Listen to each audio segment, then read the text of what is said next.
Yo, what's good, chat? Welcome to this awesome debate. My name is Duke, as you guys already know or don't know.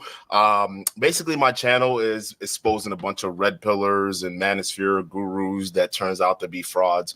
So, yeah, and also it's just it's mainly about the talking points and how it just doesn't make any sense, especially when we're talking about guys in today's society. So, if you like that kind of stuff and you love a little bit of comedy with it, go ahead and check me out at my channel, Duke the Don, on YouTube.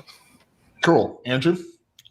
Yeah, my name is Andrew Wilson, host of the one and only Crucible, the fastest growing debate channel online. Appreciate you having me on. That's pretty much it. I'm streaming right now from Crucible Limited. For any of you out there who want to watch from there, you're welcome to. Because the way StreamYard is set up, unfortunately, I can't really advertise from the channel ahead of time because we're both using the same program. Otherwise, I wouldn't have even shouted that out. But it's actually the only way that I can promote that the stream's even going live at the moment. So. Yeah, no worries. All right, cool. So, Duke, since you were the challenger, we're going to give you the first opening statement. Let's keep it under 5-6 minutes, and then Andrew's going to make his opening statement, and then it's just going to be open field. Right. So, like I was telling you guys backstage, you guys are both pretty fiery. So I think I'm going to allow for a little bit more back and forth than I usually do. But if it gets to a point where one person literally can't get a word in, then I will interrupt and mute the other person. But aside from that, I will generally be pretty hands-off during this debate. I'll just let you guys hash this out. Again, unless I really need to step in, I won't do it. Okay, so you said, Duke, that for your opening statement, you want to play a clip? Yeah, let me say a couple things before you bring up that clip, just to provide a little bit of context. So this was in regards to the last debate that I saw on mine. I think that's when I was in the chat. I think that's probably the whole reason why I got invited to this in the first place, because of some of the statements he made in that, which was about regarding women's rights and, rights being given or enforced by men, right? Things of the sort. And I found a couple things that were a little bit misleading with those statements that he made. And the girl he was debating didn't provide a whole lot of pushback, which was interesting. But so he was talking about, because it seemed like there was a mixture of different things, right? And the undertone of what I sense he was getting at is part of the reason why men are the enforcers of rights, quote unquote, is because it seemed like it was more predicated on males' physicality, right? Our willingness to be able to be physical in actions and things like that, right? Over a woman. And there were even examples used if there was, if all men decided to go against all women type of thing like that, who would win, even with modern technology, all those different statements, which kind of led me to believe that he's coming from a purely physical perspective when he talks about this and rights enforcement. So we're gonna play that video now. And then I want to go ahead and ask a couple questions on what he means by that, and then we can get going. Well, just to clarify, so this is the opening statement, so you just talk, and then you can ask the questions once he makes his opening statement. Women can't make decisions about their own rights because they can't enforce their own rights. So since they have no enforcement mechanism other than men, all their rights come from men, so they can't actually be equal. There's always going to be a differential, and that's a necessary biological truth. It's not saying that women can't be equal in the eyes of men as far as, you can't murder them, abuse them, things like this within the commons that you would do with men. But there can't actually be egalitarianism. It's not even possible because women have no enforcement mechanism. So since there's no enforcement mechanism, there's just it's a laughably absurd idea. Women have no enforcement mechanism. I'm sorry. Is it him, or do you want me to elaborate a little bit? No, yeah, it's still your opening statement, dude. All right, perfect. So basically, you heard that statement where he's saying women don't have enforcement mechanism for the rights, and women's rights are inherently given it to them by men, right? So what's confusing about that statement is we're talking about a couple different things here, and this is where I want to clarify, and I'm gonna actually pass it on to him when he's ready to make his opening statements. But what type of rights are we talking about here, right? Are we talking about human rights? Are we talking about natural rights? And it seemed like when he was going into the debates, he was kind of like conflating the both of it, right? Where it's somehow in some arguments he will refer to natural rights, and then other arguments he will refer to the human human rights argument of things, whether it's like, or, God, or at least that's what it seemed like he was hinting. So I want to go ahead and get into a little bit more detail, but I think this is it for my opening statement, and we can get cracking. Okay, cool. Andrew? Yeah. So that really didn't tell me much, and he didn't really make an argument, but let me kind of go through this. Your audio just cut out. It got really quiet. Your mic just... Hang on a second. Sorry about that. Is that... It's good. It's good now. So I did take the time to review my opponent's material. Usually my opponents don't actually review mine. I don't know why this is, but people don't seem to take debates very seriously. They just kind of operate off of pure emotion, and they don't even understand argumentation or structures for arguments. I did go through and take a look at his video where he kind of briefly addressed this, and I was less than impressed. In his video about just for pearly things being exposed, before he got to the section where he was obviously confused about my arguments, he claimed at the 29:46 minute mark that the last draft we had was in World War II. This was after pulling the date live, and the date saying 1973, which would be the Vietnam War, not World War II. But I thought that was kind of funny. And then in hour 14, in the same video, he restates my position that women's rights come from men. And then after a giggle, he actually had no argument and then went into some odd ramble, which was totally unintelligible. He starts by claiming we live in a structured government based around the Constitution, which is a non sequitur, and it doesn't even address my position or my argument.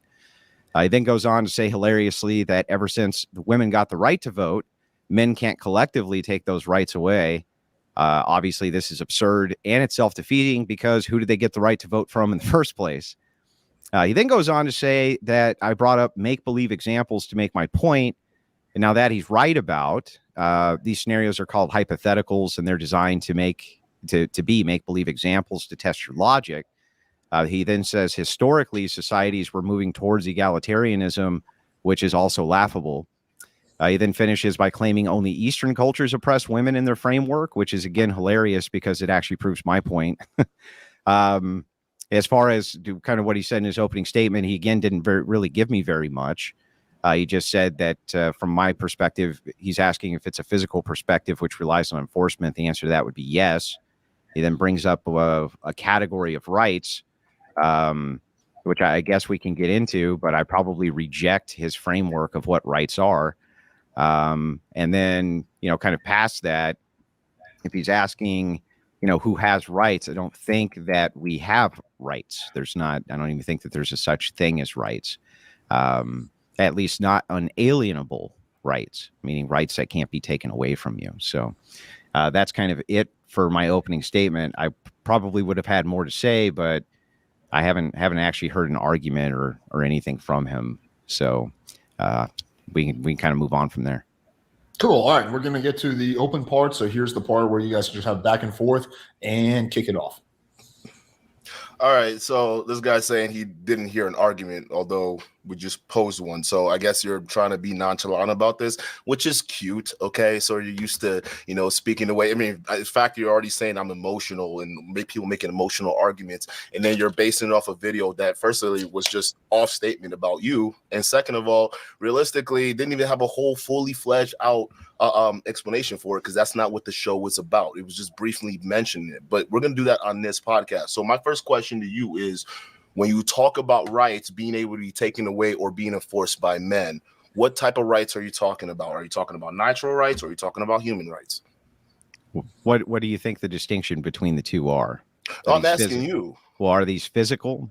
So I don't, any right that you would consider to be something which is physical from a secular framework, I would consider those to be right. Whether you call them natural rights or you call them whatever you want, it doesn't matter from my perspective. Okay, but what I'm saying, what do you consider rights, right, that can be enforced and that can also be taken away if men collectivize? Well, so I would make the distinction in two ways. The first would be an unalienable right. So if you look at the framing around our Constitution, there's only 3 unalienable rights. So the unalienable right would be a right which cannot be taken away under any circumstances.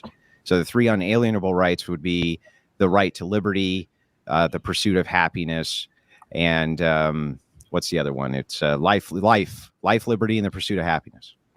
So those would be unalienable rights. So everything else would be a negative right in the Constitution, or the way that we at least perceive rights. So none of them are positive rights; they're all affirmed in the negative, meaning you can't do X. It's not a positive of what you must do or should do as a right, but rather it's a restriction on what you can't do, that type of thing. So what would you say then? Where would you say the your definition of your rights? Where do you believe that comes from? I don't think we have rights.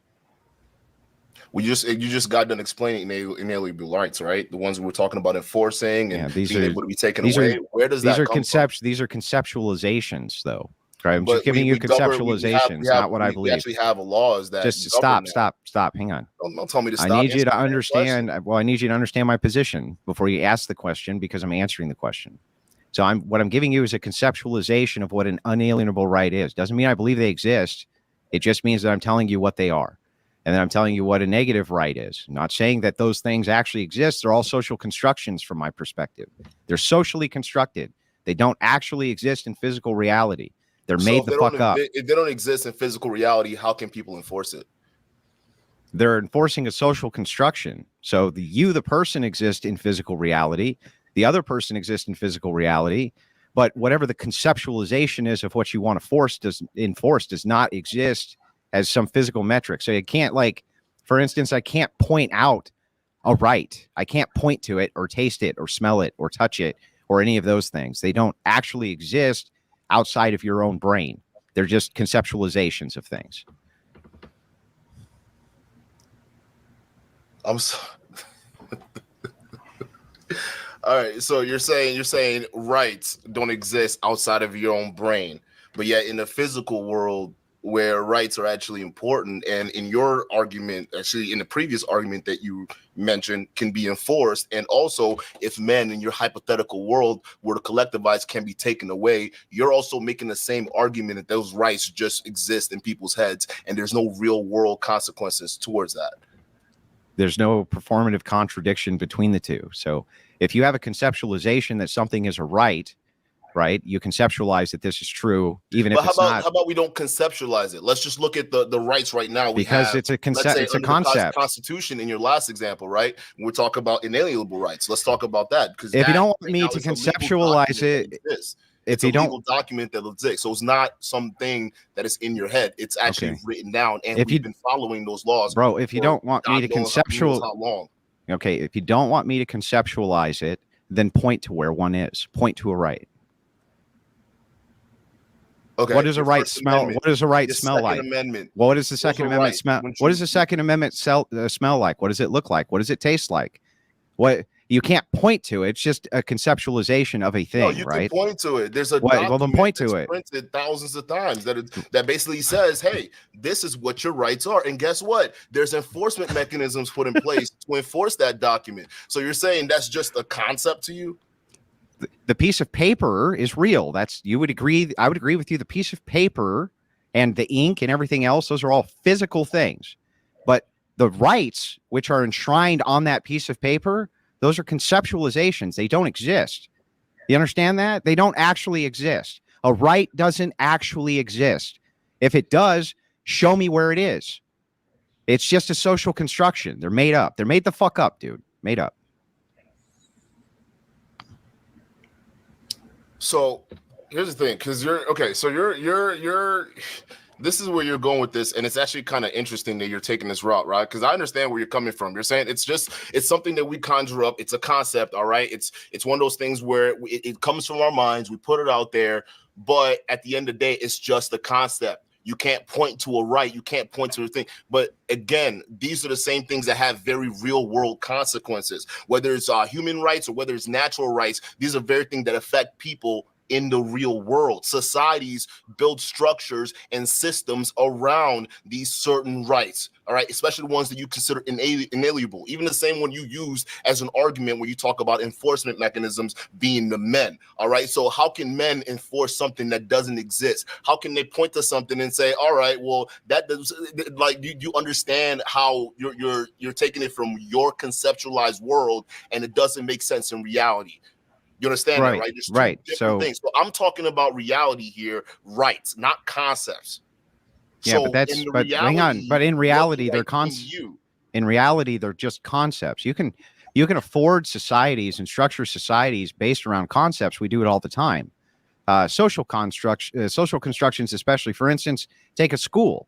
A school isn't anything other than a building where people go to learn. What makes it a school? What makes it a school is that we call it a school. Right? Yeah. Well, no, that's not what makes it a school. A school is still a school, even if there's no people in it. The right? structures of the school, right? Right. You Right. So it's all. You have the teachers. You have the janitorial staffs. You even have the students to make it all work. So at the end of the day, this empty building, for instance, can be repurposed to anything else. You let me finish, Duke. At the end of the day, time out. At the end of the day, it's the people that make it up, right? They build the institution and the system that turns it into a school. The exact same people that build up the system, all right, from a fictional conceptual document that you want to call the Constitution. And as long as those people abide by those document, it becomes real. So in your other argument, no, it's not real. Okay. So backing up, back to concepts again. Well, that's all school is it's a conceptualization of a thing that we call a learning center. Education is just a concept. Let me finish a sentence, dude. I let you talk and express whatever you wanted. Let me at least respond before you cut in. So try to understand that what you're talking about is a conceptualization which is applied. Morals operate this way. Almost everything in your life operates around social constructions for normalcy. A stop sign's a social construct, right? There's a physical sign there, but the fact you're supposed to stop there is socially constructed. It's made up. It's not actual reality that you must stop at a stop sign. You just do because you operate as though it's reality. So when you're saying, hey, let me finish, man. So when you're saying, hey, these things are applied to reality, they map onto reality, I agree with you. That's how we talk about concepts. So I'm willing to engage with the concepts being applied to reality, but you need to first start with these are just concepts and they don't actually exist physically anywhere. No, I can't start with that premise because that doesn't make any sense. Though to me, from everyone else's standpoint, even you're using an example of the stop sign. Okay, yeah, I get it. What does anything really actually mean, right? Unless there were certain laws assigned or governed to it, just like anything else. So the stop sign, it's a pact that we sign with the laws of the society we're currently living in that said, hey, if you see a stop sign, you stop, because if you don't, well, guess what? You're more likely to cause physical harm to other people that exist. So it becomes a real thing. It's so still a concept. Just conceptualized. Okay, listen, I understand the concept you're talking about, but when you bring it to reality, they have real world consequences. So you can't be arguing, okay, well, it's a stop sign, it's a law, it can mean anything or it cannot mean anything. You can't really point to it, but at the end of the day, they still affect people in a very real way, real, tangible, and practically effective. Yeah, but so what? So saying that a conceptualization can map on reality based on you behaving as though it's real, I've already conceded must be true. It's the only logical way that can be true. So it is true. Are you listening to what I'm saying? Yeah, I just heard what you just said. So then you have to start with the presupposition that these are concepts, which you just categorically rejected. So you need to say these are just concepts. Concepts. They're not real. These aren't real. But they have real world consequences. That's what you're not understanding. You're bringing it back to concepts. No, something that doesn't exist has no real world consequence. It's a real enough document that it's governing a whole country and in relations to other countries that it's real enough. It's no longer a concept. You don't need to conceptualize the concept. No, it's still a concept. It's there. You don't even need to, even when it comes down you still need to conceptualize it. You still have to conceptualize the rights. Explain. Well, because they don't exist in physical reality, dude. What are you not getting about this? None of these conceptualizations. Do you believe that even before the concept of good and evil or right or wrong, do you believe that people just didn't know the difference? What? That's a total non sequitur. What does that have to do with anything? No. I'm getting to a point though. Because what's the point? The point is, no matter what, even if it's in your head, you're talking about what's the concept of right, what's the concept of wrong.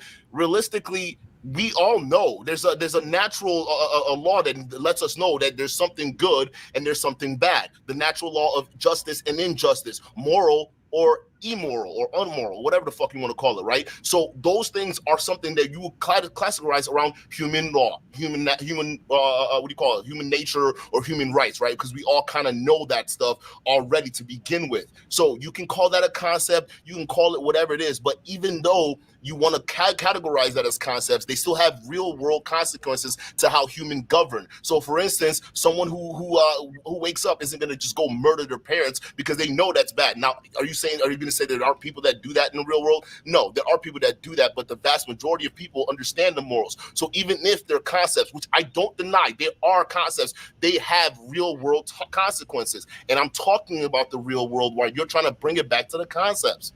So again, you can act in such a way as though a thing which you conceptualize is real, and that will create consequences.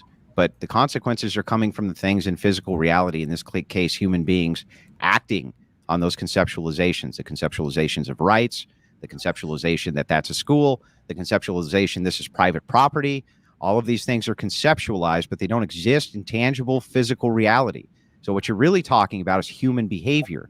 And I agree that human behavior has direct impacts on other human beings based on however you conceptualize why they're behaving that way, what they're behaving that way for, what they're going to do in the future, et cetera, et cetera, et cetera. We all operate on, I think the conceptualizations are necessary and social constructions are necessary for us to live, but that doesn't mean that they exist in reality. So when we're talking about rights, try to understand my position here, which what I'm trying to flesh out is that rights themselves don't exist. Acting as though that they do, I think we can do, and sure, that gives us some impact because of human behavior, but rights themselves don't even exist. They just don't exist. So we're talking in abstracts here. When you say, can you take these rights? When you say, can you take these rights away from these people? It's like, I don't know that they have rights to begin with, especially not unalienable rights, meaning they can't be taken away. That seems paradoxical to me.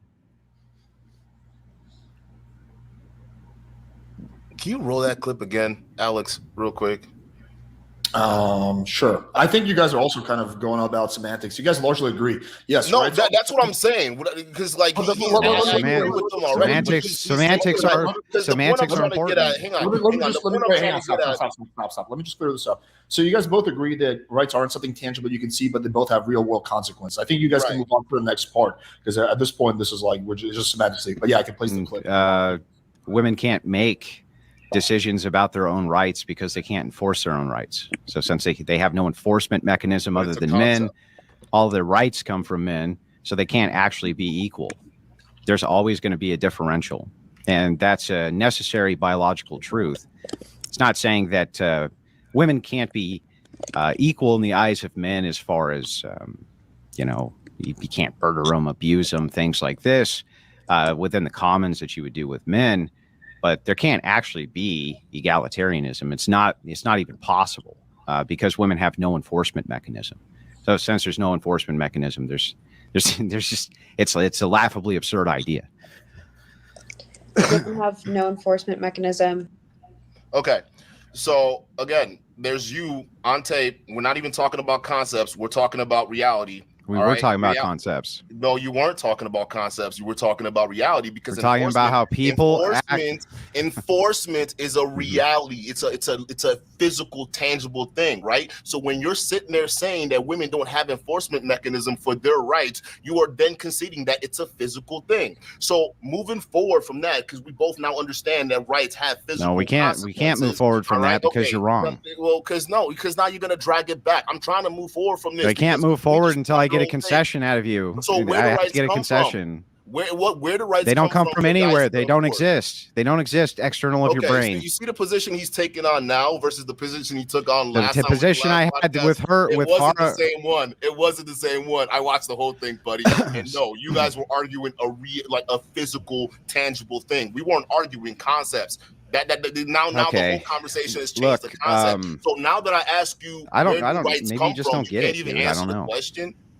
Do you just not understand? Like, even No, when I I don't was think debating. you understand. I really don't think you get it at all. Well, why I don't you actually give think me? you're Why don't you give backpedaling right me? now? If anything else, that's Why what it don't you seems give me like. a second, and I'll try to re-explain it Sure, to you. take Okay? as much time as you need. So to starting explain with the FARA debate, just because I can entertain your ideas, and I told her specifically in that debate, I don't view rights the same way that you do, but I can do what's called an internal critique. So if you assume that these things are real and you apply them in life, I can internally critique your position to even see if it makes sense. That's the point of a debate, is an internal critique, which is exactly what I did with Farah. I explained to her and expressed to her, I don't see rights the same way that you do. I'm not even sure that we have rights.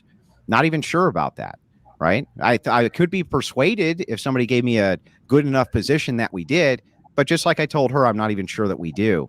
But I can internally critique your position where you say, I think that we do, and here's where I think that our rights come from. Here's why I think that they need to be enforced. Just going into somebody's worldview and arguing with them based on what they consider a thing X to be, whether it's a unicorn, a leprechaun, rights, whatever the fuck it is, you can entertain their ideas without believing in them, even if you take the opposite position, man. I don't know why that's complex for you. The opposite could be true in the same sense as me, because I don't need to go into your world to believe it's just a concept and then just argue from there. So do you see how the opposite could be true at the same time?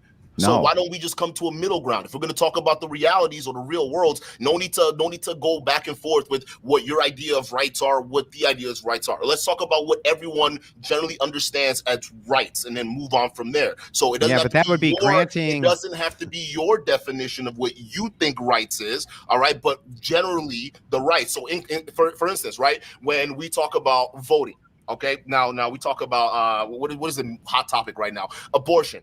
All right, that's a thing, right? So women abortion rights, that's one thing they will consider that, right? So both Republican women and men voted to remove female rights to abortion in certain states. So that's a physical, tangible thing that actually has real world consequences, because that's a situation. In your last argument, you're saying that women don't have rights because women don't have the enforcement mechanism. But my disagreement is, no, women do have the enforcement mechanism. Since we're not going to go into your definition of rights, what I define rights are pretty much given by governments. Governments, not given by governments, but it's kind of like protected and enforced by governments, which is the system or whatever society that you're living in, right? You sign a pact, they say, okay, you give up some of your rights, you give up some of your authority to us, and then in return, you get to live your life however, pursuit of happiness, live free, do whatever, as long as you abide by these rules. That's the part of your authority you give up, right? So if you sign that pact with the government or whatever society you decide to live in, all right,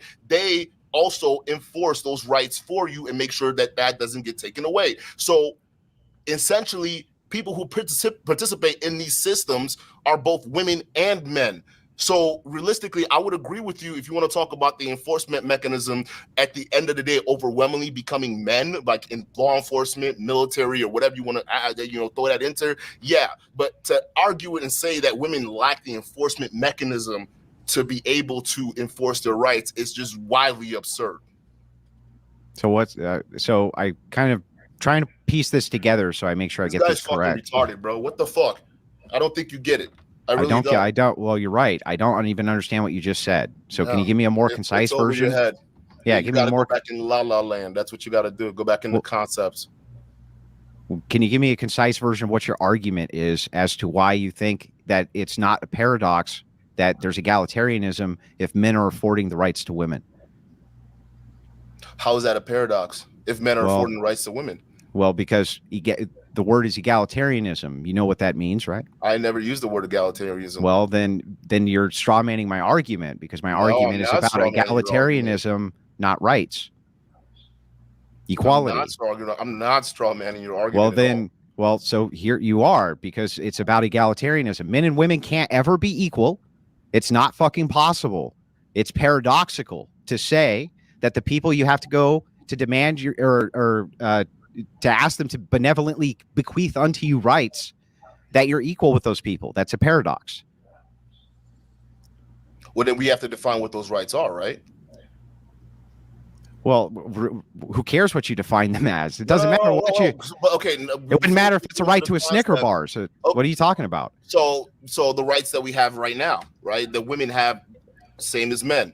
All right. So that also gets enforced. You're not going to impede on a woman's right to pursue happiness or liberty or whatever it is that she wants. You're not going to impede on a woman's rights to do any of that bullshit. So there is an enforcement mechanism there. And there are certain things that are listed that are there. So to say that it's something that is given to us by men, it's not, because we're operating under natural law now. You understand that, right? Are we operating under natural law, or are we operating under constitutional law? Constitutional law is natural law. What makes it natural? What are you talking about? What makes it natural? Natural rights that come out of it. What right? makes these rights natural? What makes them natural? What makes them natural? That you signed a pact with the state or whatever society you're living with. Why is that natural? Why is it not? Well, I mean, you're begging the question at that point. So I asked you the question. Are you trying to conflate that with human law? Well, no, you conflated human law. So I said you can give it up to God. You can say God, because as long as you exist as a human by nature, you can, as long as people don't try to kill you or anything like that, and in justice or injustice, typical things like that, then you're fine. That's well. What rights do you think God gives you then? Whatever people believe in religion. So it depends on what religion, and most of the stuff comes from Eastern religions, anyways. Like ancient Judaism, like Roman societies, Greek societies. They all had that style. Okay, so when you're talking about constitutional law, you're saying that constitutional law is an extension of natural law. And what do you consider natural law to be? Well, it's not an extension of natural law. It's an extension of natural rights. Okay, what do you consider natural rights to be? Where are they coming from? Given and protected under a government or whatever civilization you're living in. So these are whatever laws that are governed. So whatever laws, you can't kill people, you can't steal from people, stuff like that. Got you it. Get locked up for. So your rights, right? so your rights ultimately are coming from people. Yeah, just like the same people that make up the schools. And so if we're going to delineate, got it. So if we're going to make a delineation as to which group of this people's makeup are the ones who are the enforcers of these rights, which people have made up, which person group would you say out of the two sexes are the most responsible for that enforcement mechanism? Those who are allowed to vote and participate in the government system. Well, not every country you can vote, right? Well, yeah. Okay. So what country are we specifically talking about? Well, who cares? It doesn't matter. Just as far as a conceptualization. Okay, so we'll talk about the United States. This is a country I know. I'm not familiar with other countries. Mm-hmm. So let's talk about. So women got the vote in 1919, right? Doesn't mean they weren't influential. Well, who gave it to them? Who gave them the vote? Oh, he was what do you call it? Men. Men. Yeah, men gave him the vote. So who made up the government? Who made up majority of the government then? Men. Okay, perfect. Who makes up the majority of the government now? Still men. Men. Yeah. So it's always men. The crux of the argument is, listen, I agree. I already agree with you that men can act as the enforcement mechanism, right? But what I don't disagree is. So then you have a paradox. What are you talking about? So if women can't enforce their rights and they have to get their rights from men have to grant them their rights because they're the enforcers, then it's paradoxical to say they're equal. If you want to talk about it comes from a system of participation. So if you're talking about before women getting the ability to vote and things like that, then fine, you have a point and I'll concede that to you. But if you're talking about after women got the right to vote, they participate in the electoral process, whether it's local, state, federal, it doesn't matter. So whatever they choose to vote for, whatever is their self-interest, they essentially have an enforcement mechanism, which is the power to vote.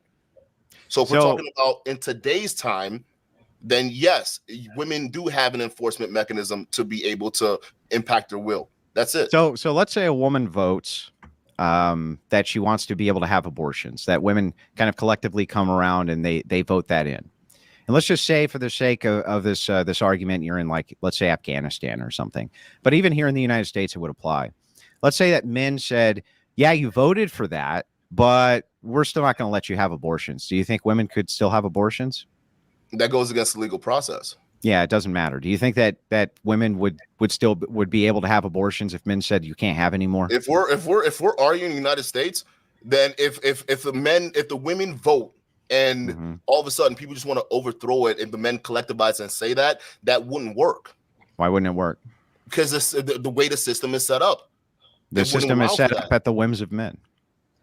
What? The system is set up at the whims of men. If men decide if the men decide collectively that the system is no longer applicable, it's no longer applicable. Well, that doesn't happen though. It does happen.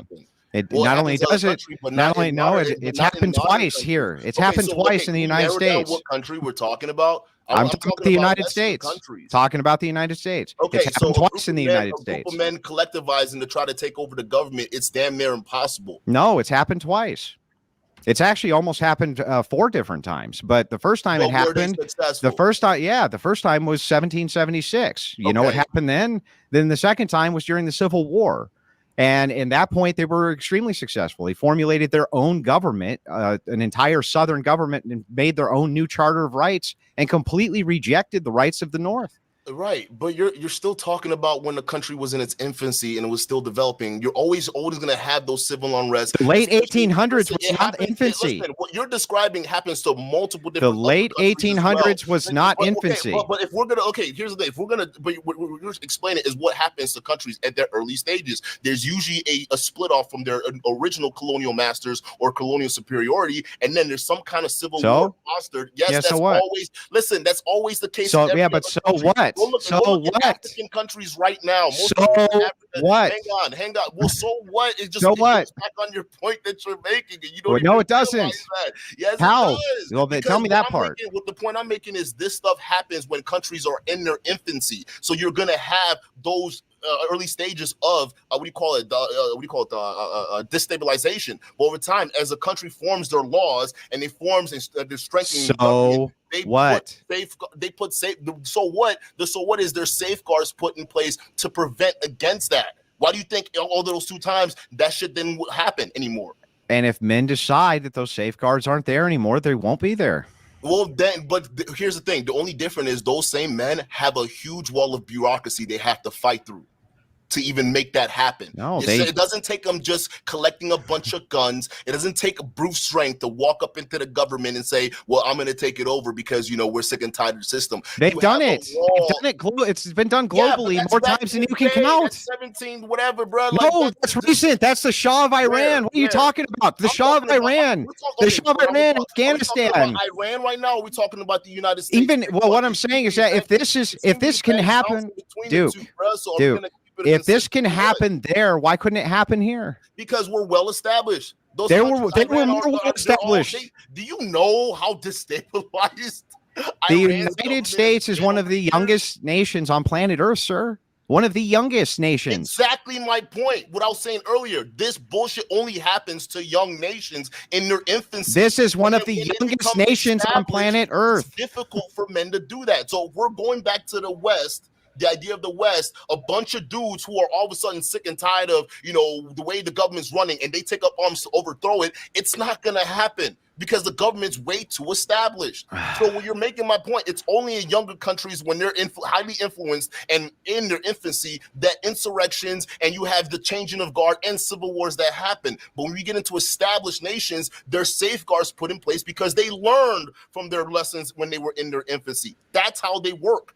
So what you might have a case back in the day, but in today, you're wrong. Women do have an enforcement mechanism. It's called the federal government. You mean men? Which is largely men and women. So it's not solely men. Well, no, it's mostly men who are the enforcers, though. So politicians don't. Now you got women in the police forces. Politicians, in the military. Politicians don't enforce laws, right? They create. Well, no. Time out. One branch create laws, the other one judges it, and the executive one sort of. They're all non sequiturs. I don't care about who enforces the laws. Non-sequiturs. Jesus fucking Christ. Yeah, they're not addressing my argument, which is who you can say who makes the laws, and I would agree with you who makes laws, but who enforces the laws? The government. Yeah, but That's holding. if you were When you to sign a contract with the when you sign a contract with the state, aka your citizenship, you're basically going into a societal agreement. All right, you agree to give up a certain amount of your rights, and in exchange for that, we will protect whatever is left of yours. All right, so that's the whole thing. So if anyone, meaning any other human being, all right, that breaks the laws, meaning they accost you in some kind of way, where they steal from you, or they try to kill you or your family members, all right, your rights will be enforced by the state because that's the contract you signed. So they act as the enforcer. Now, if you want to get into the weeds of who are the people actually going in and arresting these people or doing the investigations, yeah, you can have a say and say, yeah, the majority of them are men, right? Because they make up the police forces and they make up the military and things like that. But doesn't negate the fact that there are women in these positions too. Not only that, there are women that serve atop of those hierarchies that enable the enforcement of the rights of other people. So we've established then that men are largely the enforcement arm of rights and laws that politicians They're pass. largely, but not solely. I didn't say they're solely. I just said in the last argument, it kind of seemed like you were hinting at that because you didn't say it. So largely, Just they are. Be specific. Largely, they are, right? You agree with that? So if that's true, yeah, I agree with that 100%. So if those men, it's a no-brainer. So if those men decide that they're going to stop enforcing those laws by the government, if they just decide to do that, let's say they go on strike or something like this, which department? Or the police force, the Army, Navy, police. It doesn't matter. It doesn't even matter. Like, let's just take a look at the riots that happened, the BLM riots that happened. If police forces are told to stand down, right? There's nobody around to enforce your rights. Who's there to enforce your rights when someone's throwing a brick through your window? Who's there to enforce your rights when neighborhoods are getting burned down? Who's there to do that if people decide not to enforce your rights for you? Well, you know what actually happens in those cases? Especially in those cases where anarchy starts to form. All right. Men with guns enforce their own. Right. So you get people who come out with guns and they enforce it, right? Yeah, men. And those men can enforce it on behalf of what? To protect themselves. Their families, right? Yeah. And those families usually include moms, daughters, sisters, aunties, right? So one can argue that they're being influenced by that because they don't. Who cares who they're influenced by? They're the enforcers, bro. To be hurt, right? So there's a motivation to enforce that right if the government fails. So either way, it's not still solely men. Even if men decide today that collectively we're going to go to war against women, hypothetically speaking, I mean, it's never going to happen. But if in that case, the reason why it'd be impossible because there would be other men who would stand up and fight against that. By definition, and even biologically speaking, so that's my argument. The enforcement arm of women. So then I'm right. So exactly, that's the point. But in your argument, you were saying you were making it seem like it was solely men. If men decide to collectivize and take the rights, it still doesn't. It is solely men because what you're saying is that men would have to be the ones who stopped other men from taking away women's rights. So it's solely men, bro. By their women. It's still solely men. By their women. Who they're influenced by doesn't matter. It does kind of matter because your reasoning for doing something kind of makes sense. You wouldn't just do something for nothing now, would you? You wouldn't just take up arms and defend what? What their motive, bro? What their motivation is irrelevant. The fact is that all women's rights are come from men because men are the enforcers of the rights. You agree that that's true. You agree that when anarchy. Let me finish, Duke. Have enforcement mechanisms. Duke, that's let me finish. Let me finish. Enforcement mechanism are men. Let me finish my point. And in modern societies, women as well. Are you ready to let me finish my point? You tell me when I can finish my point. I just let you go on your whole diatribe, and I didn't even interrupt it. So just hang tight. You agree with me on these. Too. Chill, bro. You agree with me on these concepts. The conceptualization here is that men are the enforcers of rights. You agree that that's true. You agree that it would necessarily take men to stop other men from taking away women's rights. We also agree that that's true. So no matter which way you cut this, the rights of women come from men. And so therefore egalitarianism or true equality is impossible. It can't be done because it's always just begging men for the rights. And you can say, but women can influence men to act as their safeguard for rights. That's true. They could do that. They could use sexuality or bribes or any number of different mechanisms to do that.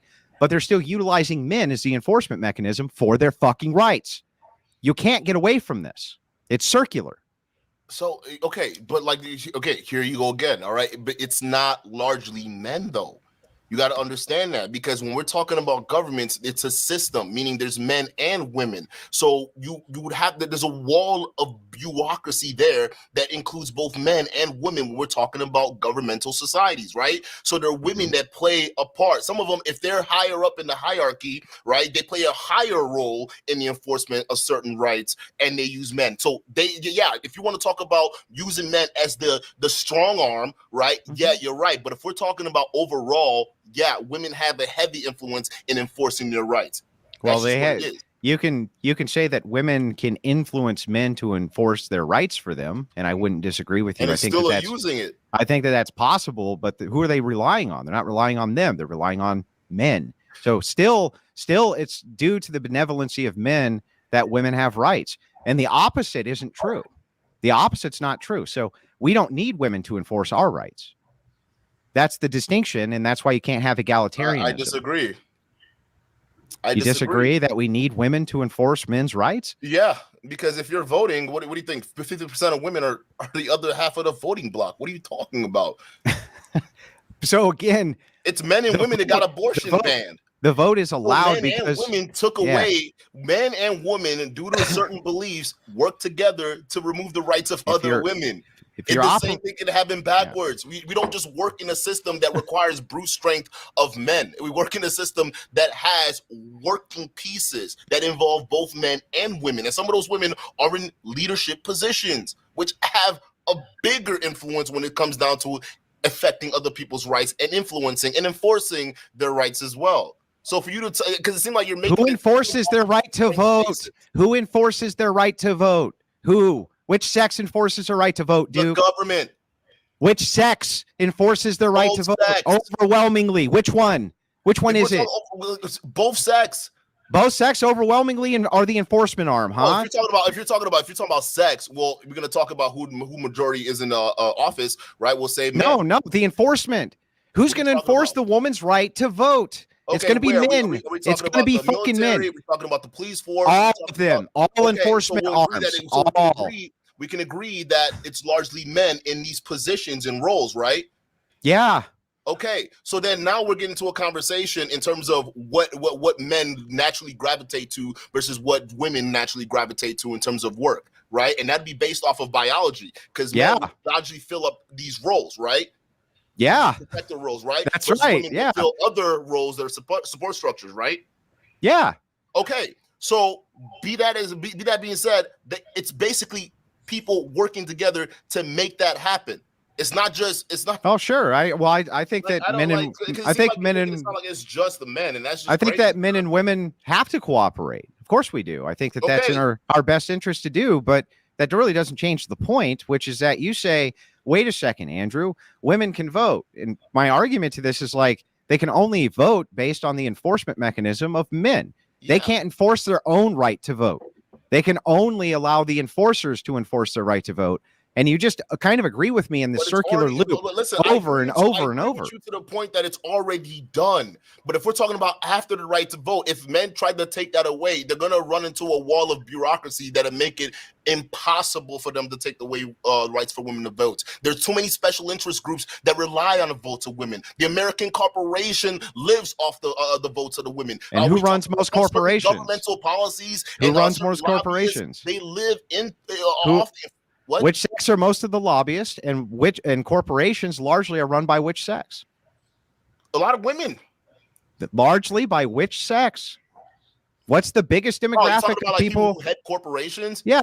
Yeah, men or women? In leader, time out now, because we gotta figure it out, right? Are we talking which level position? All levels. Okay, now which type of corporation are we talking about? Doesn't matter. All corporations. All corporations. We gotta be specific because we're talking about. Why do we need to be specific? Because you weren't specific on which type. More educated in today's society, and they're filling up a lot of these C-suite corporate jobs that you're seeing out there, and a lot of these men aren't competing right now. Bro, at the top levels, The levels are the hierarchical institutions are run by men. All of them are run by men. The entire enforcement is men. Do you see why I wanted to specify? I said which level. You said it didn't matter. Now you're going in specifics. So that's why specifics are important when we have this conversation, because we're talking about top level. There's no doubt there's a lot of more male CEOs out there. Matter of fact, if you want to talk about top levels of governments, there are more males. So all these checks and balances for enforcement are men. Different sections. So all these top levels. So you start to see a different statistic. So all these things that you quoted as being differentials of power, which women could utilize to enforce their rights, are all run by fucking men. Largely run by men, almost overwhelmingly run by men at every single level. The enforcement arm of the police, the military, the corporations, everything is run by men. What you're denying right now is the influence that these women embedded in these corporations, embedded in these governments have within. So much so that a lot of these men who are headed a lot of these top institutions are heavily influenced by the women, to the point where a lot of them, they have special interest in voting for women, right? They have a lot of special interest vested in that. So that's right. You can't just look at that situation. But then you're looking at it purely from a physical and a job perspective. Look, you're totally right. Look, there's nothing to even argue. You're totally right. There's lots and lots and tons and oodles. Hang on, let me finish. Let me finish, Duke. But you're leaving out some parts that I have. Let me finish, Duke. I want to make sure we're not sitting here in the agreement of the same. Listen, because you're saying it's solely men. I'm saying no. So just keep it at that. Okay. So Duke, what you're saying here is that if women go vote for their own rights, that all the checks, balances, everything, which is the enforcement arm, is run by men. I totally agree that women can influence men to protect their rights. I'm just disagreeing with you that women themselves can protect their own rights without men, and that men can protect their rights without women. We don't need them to protect our own rights, which is why when you take the anarchy situation where you have like the Black Lives Matter riots, you say, look, when the police don't show up, what happens? Men grab guns and they begin to enforce their own rights. Women aren't doing that. They were not grabbing the fucking guns. They're not enforcing their own rights. They're not doing any of that because they can't. They can't protect themselves against men. Enforcement. What's that? What do you consider enforcement of rights? What threat of violence? Threat of violence is the threat of violence. Yeah, so, that's enforcement. Well, if we're arguing off of that, then yeah, you have a point, because my thought of enforcement. Well, what else could it be besides threat of violence? It can't be anything. You don't have to locking somebody up and arresting them for violating somebody else's right. That's threat of violence. That's threat of violence. That's the threat of just detaining someone. That's wait, whoa, hang on. What happens if you don't want to be detained? Well, then you get arrested. Well, how do they arrest you if you don't want to be arrested? They put you in handcuffs. They beat your fucking ass, right? And then put your what? So okay. You say I don't want to be arrested, officer. Fuck off. And you turn around to walk off. Are they going to tackle you? Are they going to use physical force in order to subdue you? Yeah, so they're going to use physical force, but they're not going to beat your ass right off the bat, because remember, but that's threat of violence. That's violence. That if police officers actually assaulted the people they're arresting, they are liable for that. That's violence. That's violence. Do you understand that that's all violence? It's all threat of violence. If you don't want to be arrested, the only reason you turn yourself in is because you're told to. It's threat of loss of freedom. That's violence. If you hang on, violence? Because if you try to escape from prison, what happens? They catch you. How? Well, what if you don't want to be caught and you resist? They physically restrain you, and if they only get violent. Are you trying to say they only get violent if that civilian gets violent? No, right? What I'm saying is that the threat, the enforcement of all rights is the threat of violence. It has to be necessarily. Because if you don't, listen, I have a different definition of that. The enforcement is the threat of loss of freedom. That's it. That's really. I'm not. How can you have your freedom? But like, here's the thing. The thing is, checks and balances are also, although it's not followed perfectly, there are checks and balances in place when you talk about law enforcement and how they engage with civilians, even civilians who don't adhere to authority right away. There's still levels of engagement. Police forces teach this stuff all the time. They're not gonna go straight to punching you and beating your ass. They're gonna go through these different steps of engagement as long as you comply. They get to that point, and for them to get to that point, they have to feel the threat of violence coming from the opposite person. So Well- from your perspective, if the person is actually being physically violent, then yes, that force has every right to meet violence with violence. But Well, when no, you're they don't trying have to be. restrain someone, it's not usually violence. It's usually just the threat of loss of freedom. So- That's so, it. Loss of Duke, freedom Duke. and loss of the rights that you signed with the government when you were born or when you Hang on, immigrated hang to on. the country. Hang on, relax. You can't sign an agreement when you're born, by the way. But that aside, It's called a social security number. that's not signing an agreement. And, But that aside, tell that to as Uncle you Sam. as you walk out, if you're in prison, you've been imprisoned, okay, and you just say, "Fuck this! I don't want to be here anymore. I don't like this whole being imprisoned thing." And the gate opens one day for no particularly good reason, and you just walk out. And you're not using any violence at all, and police officers come out to collect you. And you say, I'm not going to use any violence, but I'm going to keep walking this direction no matter what, right? Will they use physical force to restrain you and drag your ass back to prison? Yeah, That's violence.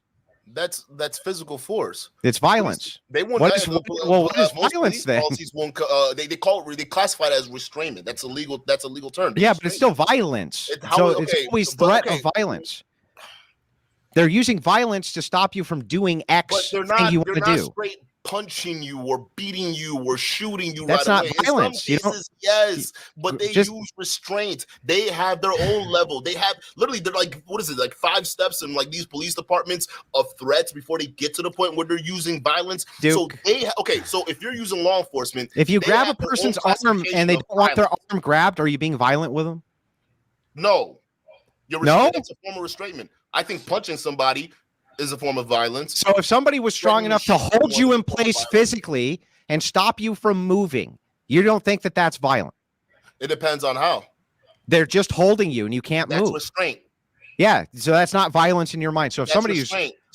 super strong, Where so in if you terms went, of violence, where in terms of violence is while they're restraining that individual, they're punching them. They're committing some kind of okay, bad- so hang on. So if a 5 foot, let's say you were dating a 4'9" woman, okay, and she was 96 pounds, and you went over to her and said, "You ain't leaving, bitch," and you grabbed her. You didn't hurt her, but you grabbed her and you held her in place and said, "You can't fucking move from this spot until I say so," and you wouldn't let her go. You're saying that that's not violence? legally they call that a tort. Is it violence though? It's technically just a 1 step below battery. So is it violence? What are we talking about? Are we talking about your definition or legal definition? Your definition is that I'm talking violence? about the legal definition. It's a Well, tort. what is your? Misdemeanor tort. You don't think that's? Do you think that's violence or not, Duke? I think it's restraint. Do you think that? So you don't?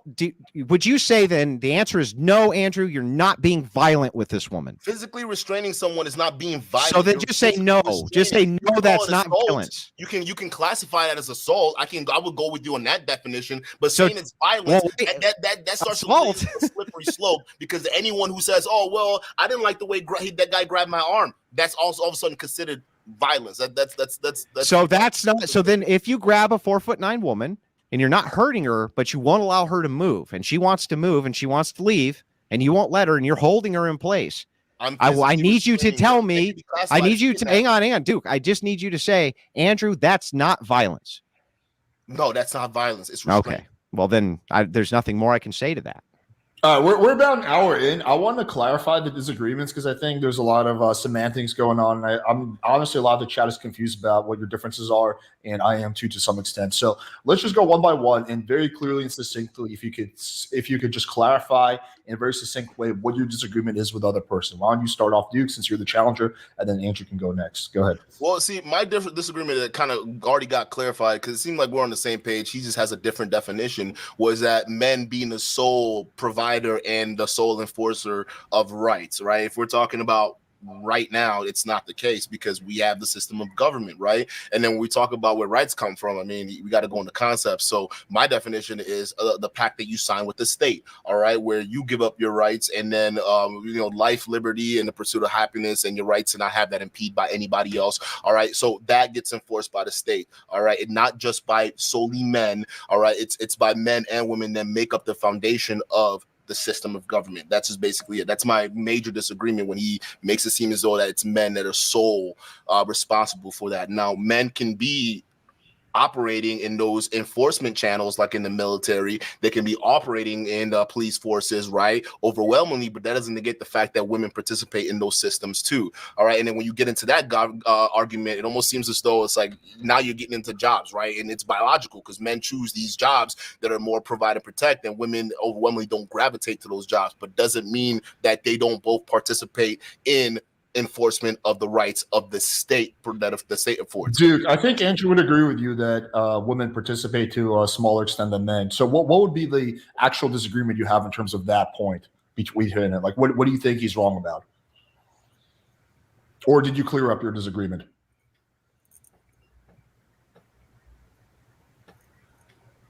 Duke, can you hear me? Oh, so I thought you were talking to him. Can you repeat the question?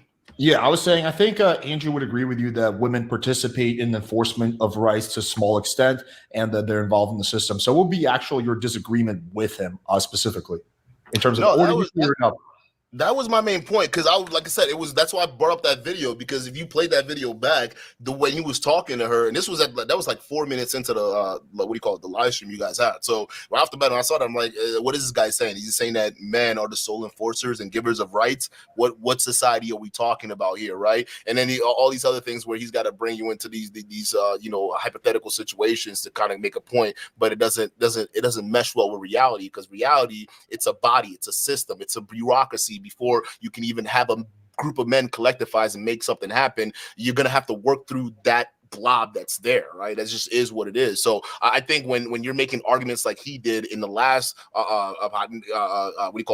debate that he did with that one chick, right? I think it's important to kind of clarify what you're saying, because it honestly sounded crazy.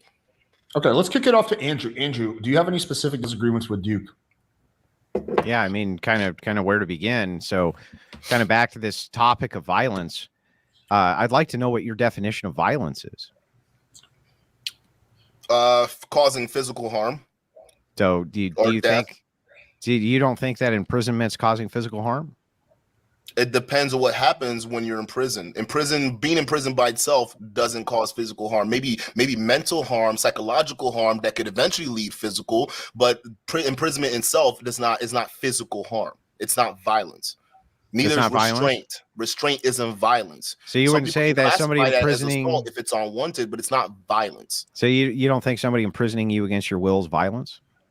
If it's against my will, I'd basically call it kidnapping.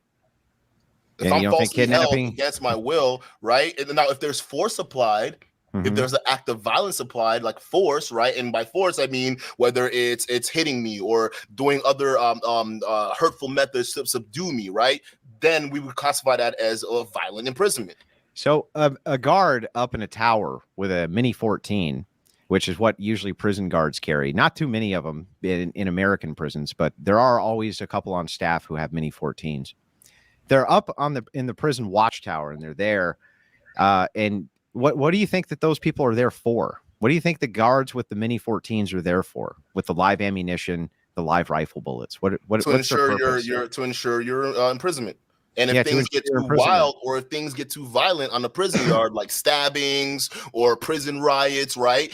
Yeah, because they're meeting the level of violence with violence. So if you see shankings in a prison yard or mass riots, that's violence in itself, because there's a harmful act being committed within the prison yard. So these guys, in their whatever manual or training, they're required to use certain level of violence to meet that level of violence going to prison yard. Just because they have a gun doesn't mean anything. A lot of times it's just a deterrent, most of the time. But when shit pops off, they have it to make something happen.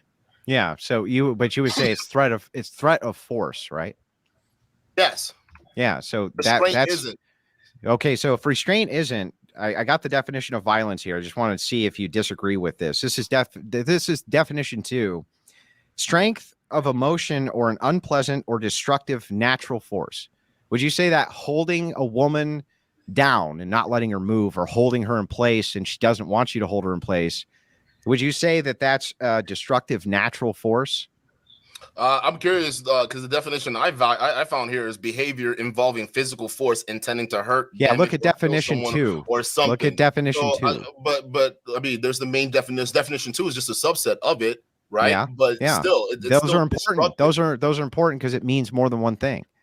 So when we're talking about this, we're talking about violence. Would you say that strength of emotion or an unpleasant or destructive natural force would apply in the arena of you being forced down against your will? Keyword destructive. So yes.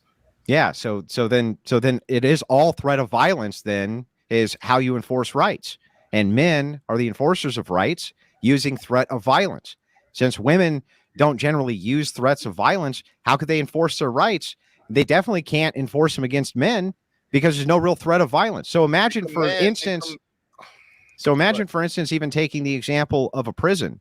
Can you imagine if you were to take MS-13 and imprison, let's say, 300 of them in a prison, and then you made all female guards? What do you think the outcome of that would be? Well, we know what the outcome of that is going to be. Physically, it's not, you'll have some of these, what do you call, prison guards probably sleeping with the inmates. Some of them will probably get taken advantage of, right? So it's not very practical, right? See, I'm not denying, listen, I'm not. But the reverse is practical. Why is the reverse practical? Because listen, what you're making the argument that makes my point. It's a purely physical thing, right? Because men are physically superior than women. So that's what you're classifying as one of your main aspects of enforcement, right? That men have. So I get that, but I'm saying that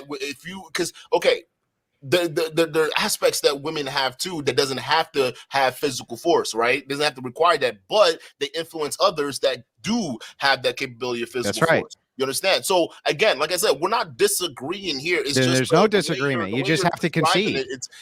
I want to make sure it's different. Then here's all the concession you need to make. Then is that, Andrew, you're right, that rights as far as women go, their rights come from men because men are the enforcement arm of all of women's rights. I got to push back. They don't come from men. They come from the system. They come from government. That's it. That's all men. The government itself is made up of a bunch of other people, men and women. Mostly men. Not solely from men.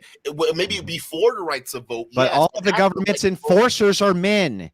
Now we're gonna go into the forces, and you're right, and I agree with you on that. But they're not. And you're just right. Then I'm just right. Then I'm just right. Men. Can you name a place on planet Earth then where any government exists where the enforcement arm is mostly women? Just one. Anywhere. No, because that's not practical. Because they can't, because women can't enforce their rights, dude. I'm sorry, they can't. They can't do it. Like, that's not it's just a descriptor. If a woman wants to enforce her rights, okay, she'll find other means of doing it. For instance, when the the prohibition happened, right? Before they even got that passed into law, women did physical acts like marching. All right, there was even an old granny that went around going into different bars, smashing up their drinks, smashing up their liquors. The guys were there. They were actually stunned, and none of them really did anything, right, in terms of enforcing their right to drink. Now, when this old lady was in there beating up the chairs and tossing all that stuff, right? And you know what she did? She said, well, God told me that I have to do this. And it scared a lot of these men. So much so that it made her some kind of small town folk hero that gave other men the inspiration to ride with her to get prohibition enacted. So that was due to a woman having physical force, or at least using physical force. Now, when we're talking about physical force, what physical force did she use? What physical force did she use? She used a cane to destroy a bunch of beers and booze and windows. Yeah, but she wasn't applying physical force to men. No, that's why I just said that. Right? I just said that earlier. They don't have to use physical force against men, but doesn't mean that women don't have the ability to use physical force to get things done. That's what I'm saying. So, well, sure, I think even prohibition. Yeah, I think coerciveness of American history, and women were solely responsible for that. That's true. That was all coercion by women, and I agree with you that women can coerce men to enforce their rights, but they just can't enforce them themselves. That's my argument.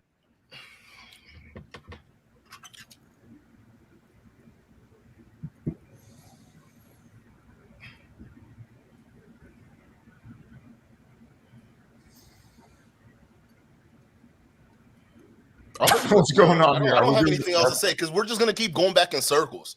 That's what we're gonna keep doing. Like I don't like. I mean, we agree largely, but like again, I just think that it's one of those things where if you're saying solely men, men have the physical prowess, especially when going against other men too as well. But listen, it doesn't negate the fact that women don't have influence in that too as well, especially when we're talking about system of governments. That's it, right? So we agree, but then you go back to men being the enforcement arm, which I also agree, but I would say women are in those positions too as well. Not largely, not in overwhelming numbers, but they do have positions in there too. And occupying every other aspects of the enforcement arm of that same government body that gives or protects other people's rights. So by definition, just making it seem as though it's all men because you pivot to the enforcement arm.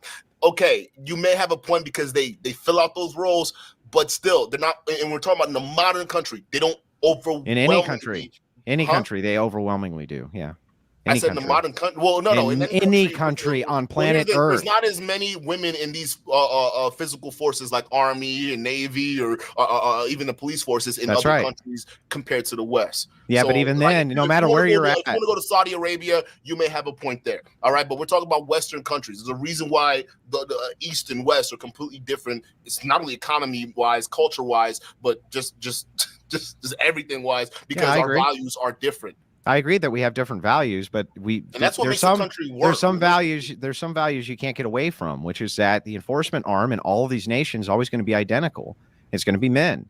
Since men are the enforcement arm, saying that we can actually have true egalitarianism or true equality between the sexes is fucking ridiculous. If you have a conceptualization in your head of what a right is, and that right should be afforded to women, you have to necessarily say that they're coming from men because men enforce those rights. And so since that's true, it's paradoxical to say that we can have an egalitarian society because at any time they choose, men can revoke that status of enforcing women's rights. So let's get into this egalitarian thing for a second. All right. So, okay. Listen, in terms of obviously men and women are not equal. And one of the biggest thing to point out is the physical aspect of it, because that's one of the main arguments that a lot of people point out to, right? But it's simple to look at, right? Well, yeah, it's simple. It's simple to look at, right? So it's usually the physical thing. But this is why a lot of these laws and policies are been in place, right, to try to level the playing field. Now, the playing field would never 100% truly be leveled because even some coming down to sports, right? Men are Then we have no disagreement. Sports, right? Then we have no disagreement. Then right. So that's what I'm saying. So when it comes down to all these different things, right? I would say when we're talking about equal, I would say in the form of maybe not physical, but in terms of other aspects to complement what men do, absolutely, we can have a society, right? And that's why there's certain things, right? Even the government, right, that are influenced by women, they also cast their votes to put things in. Like I don't know if it's overwhelmingly women that are responsible for affirmative action, but one can say affirmative action is kind of a way to try to equalize the playing field in certain fields, right? Where they demand certain jobs be staffed with what do we call board members be a certain amount of women or things like that, right? That's their way to try to level the playing field in those aspects. Now, I think on one hand, you might have success in the short term, but on the other hand, it might pose some troubles in the long term because you're not looking at other qualifying measures, right? Whether if they're actually qualified to do their job versus what the gender they are, right? And you can also make the same argument with race and these other things, right? But it doesn't mean that even women who are put in those certain positions, they don't have the competency to be able to work those positions because they do. A lot of the work is, we're basically largely in a service economy right now. So you don't really need a lot of that physical labor or that kind of, even though those jobs exist in overwhelming numbers and men aren't filling those jobs, you still in the modern society don't need that physical movement or physical force. So yeah, when we talk about a society, we're trying to get an equal amount of participation in the economy and in workforces, especially with women, yeah, you can understand why those laws are put in place. But if we're talking about, I think your argument, it goes back to the physical thing. I think in that aspect, when we're talking about getting women in terms of using things other than just physical attributes, I think there can be some equality in there. Because for instance, even when we're talking physically, we can't give birth and women can't. So that's there can't really be though. There can't really be equality because again, if the enforcement of any of these things that you want to do, like let's say, and I'm not saying you specifically want to do them, I'm just saying you is like a euphemism, right? But if you say like affirmative action, let's say you want to implement affirmative action, you're going to need enforcement to do that. Because if you have people who aren't complying with affirmative action, you could say, I'm going to shut your business down. They say, well, no, fuck you. I'm not going to shut my business down. And you're going to send enforcers in, and those enforcers are going to arrest them and shut the business down, this type of thing. Under threat of violence, those are always going to be men. So again, it can never truly be equal ever. Yeah, but I'm saying if we move the physical stuff aside, because now you're bringing it back to Well, you physical. can't. Yeah, if you got someone who's got to physically enforce the law and not enforce the law, but enforce whatever. Yeah, okay. Largely, guys are going to be more effective at it than women. You got no arguments there. If we move the enforcement side set aside, right, You and we're just talking about C-suite jobs or even jobs that are like, you got a desk and a chair and you got to, type away or do some call center type shit. It's stuff that men and women can equally do, right? So it's one of those things where in certain aspects, when you remove the physical, there's certain equalities that's there, and there's certain laws to protect those rights too as well. Now, I would say that with the rise of feminism, it's gotten a lot more worse than what it is, right? But overwhelmingly, the women now and today have just the same rights, aside from the physical, as men do, right? They the right to liberty, life, pursuit of happiness, all that thing. We as long as men let them have it, yes. Guys, wait, in 5%, I want to wrap up the open portion of the debate and move on to closing thoughts and then super chats and then open panels. So just a 5-minute heads up to making the arguments you want to make. Well, can we just go to closing statements then? If Duke is okay with it, sure. Yeah. Okay. All right, well, cool. you open first, Duke. I'll close first, so you have the last word. I think that's fair, right? Yeah, go ahead. So largely, I'm not sure when we started fleshing this out that there was that much of a disagreement. I think Duke actually agrees with me. He just kind of, I think, doesn't want to concede that he agrees with me, but I think he does. That kind of largely rights enforcement comes from men, and it always will, and it does everywhere on planet Earth, even right this second. I don't think he disagrees with any of that. And further, that women's rights definitely are going to have to be enforced under threat of violence, and so it's the enforcement arm that really gives them their rights. So, I mean, you really can't run away from the fact that men give women their rights. They don't get it from anything other than, now, he made some good arguments that I've heard before that I can just kind of concede to right away because they don't actually hurt my point, which is that, yes, women can use coercion as a form of cooperation. Women can use coercive tactics in order to have men enforce their rights against other men. I see them do that all the time. They seem to be fairly effective at it. And I think for the most part, men tend to want to protect women. So we kind of go out of our way to kind of yield to that coercive nature. We kind of go out of our way to yield to that coercive nature. And we're very indulgent because we're very benevolent. Men are benevolent at the end of the day, really. More benevolent, I think, even than women are. So I can kind of concede those points, but it's kind of irrelevant because on the whole, whether or not men can grant these things to women, or women can use coercive measures to have men grant rights on their behalf, men are still the ones who are doing the granting of the rights. And there's just really no way around that. No matter which logical chain you walk down here, you're always going to come back to men and women cannot truly be equal because the grantors and guarantors of rights are always going to be the physical enforcers, which are men. And if men collectively decide not to enforce women's rights, women cannot on their own behalf do that. So therefore, you just kind of have to concede that this is a truism. It's a descriptor of what is, not making an ought claim of what should be, or even that it's moral or right or great or anything like that. Just saying this is the truth and this is how the world operates. And there's really no way around that. So I appreciate your time, by the way, Duke. I appreciated the debate. I thought it was fun. So I'll yield the rest of my time over. It was interesting. Like to even piggyback off of that, there wasn't anything that we disagreed in. It's just basically the statements is what I have, like the way it's structured, right? Because the point he's making, and I completely understand, when you look at these top levels of government, top levels of corporations, men usually fill up that spot, right? So if he wants to make the argument that rights are given to women by men, right, from that standpoint, because men had a lot of these organizations, I can see where you're coming from. But if we're talking about in the sense of governments and what we think rights are, meaning equal pursuit of life, liberty, and happiness under the law of the society you live in, and I'm talking Western societies here, then yes, rights are enforced by men and women that participate in those governments, whether they're talking about enforcement being physical, although not in large numbers, right, in the military or in the police forces, then yes, but even in governmental systems as well, you will find women in there, maybe not to the same scale as you will find men, but women and men both work in these institutions to protect the rights of everyone that participates through voting, through joining the police forces and all these different things. So I agree with that. What I don't agree is, saying that rights come from men in this situation directly, because technically he's wrong. It's the government that not only states what the rights are, but then enforces them too as well. So that's the big difference. So if you want to talk about globally and in general, yeah, he does have a point. There's a lot of that stuff that happened where men head a lot of these institutions, and women, largely are in the minority when it comes to that, especially in the enforcement side. But we're talking about in westernized nations, we're talking about in modern nations. If we want to talk about the institution of government, it's a little bit mixed. So that's what I got to say about that. But other than that, I don't think it was, really much of a disagreement. It was basically that wordplay there. All right, cool. So let's get into super chats. We have 7. Okay, questions for both. Because of feminism destroying the family unit, do you think men will get together in the future and overthrow the system, creating patriarchy? 1/3 of men didn't get any last year. Okay, let's kick it off to you first, Duke.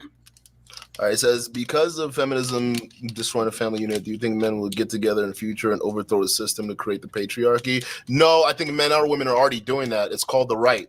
Right. So if you think about what do you call it? The whole political space right now is a pendulum.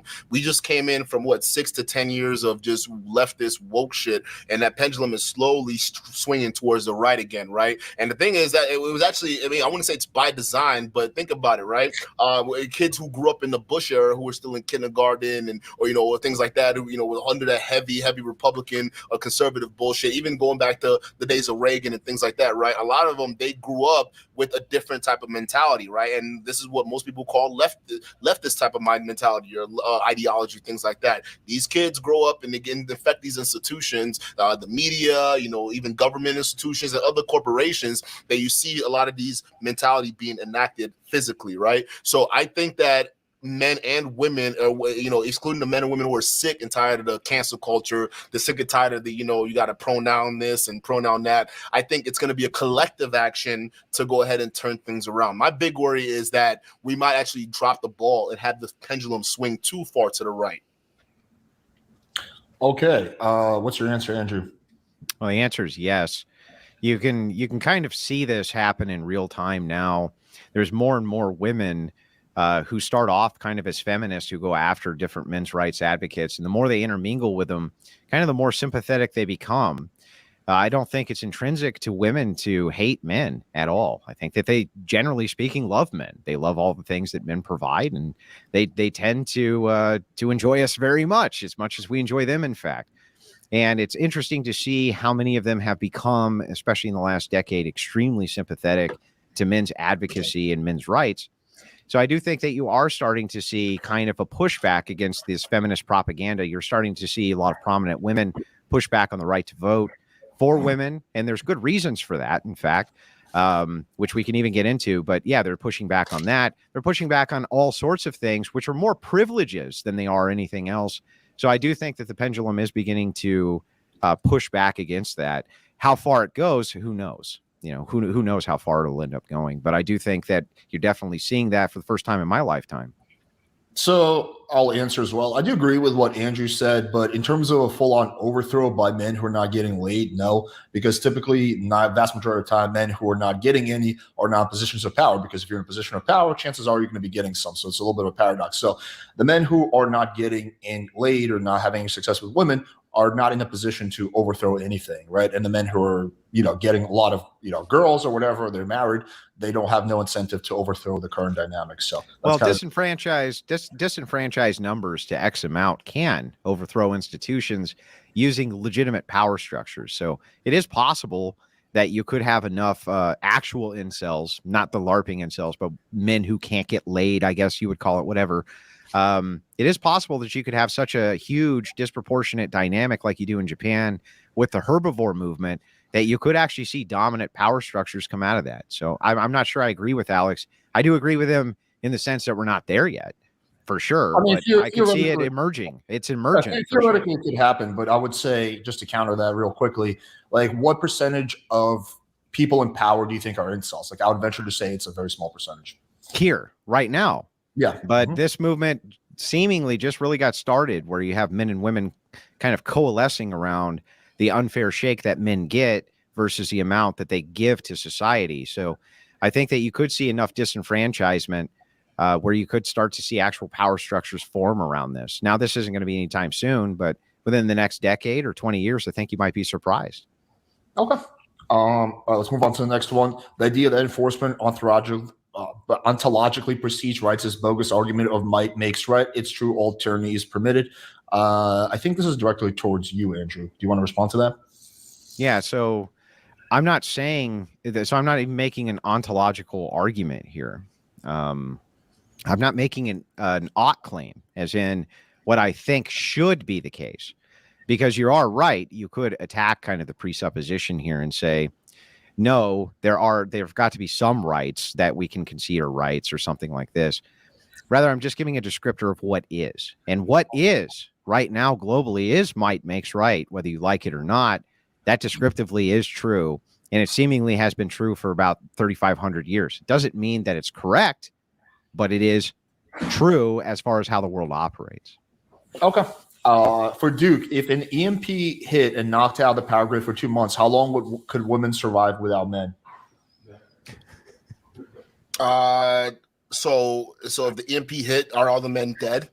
No, assuming no one's dead. It's just electrical collapse, like no computers, no technology, no electricity, nothing like that. but they don't have access to men for some reason. Survive as long as it takes to get the grid back up, and the men got to work for it. So the question sounds stupid.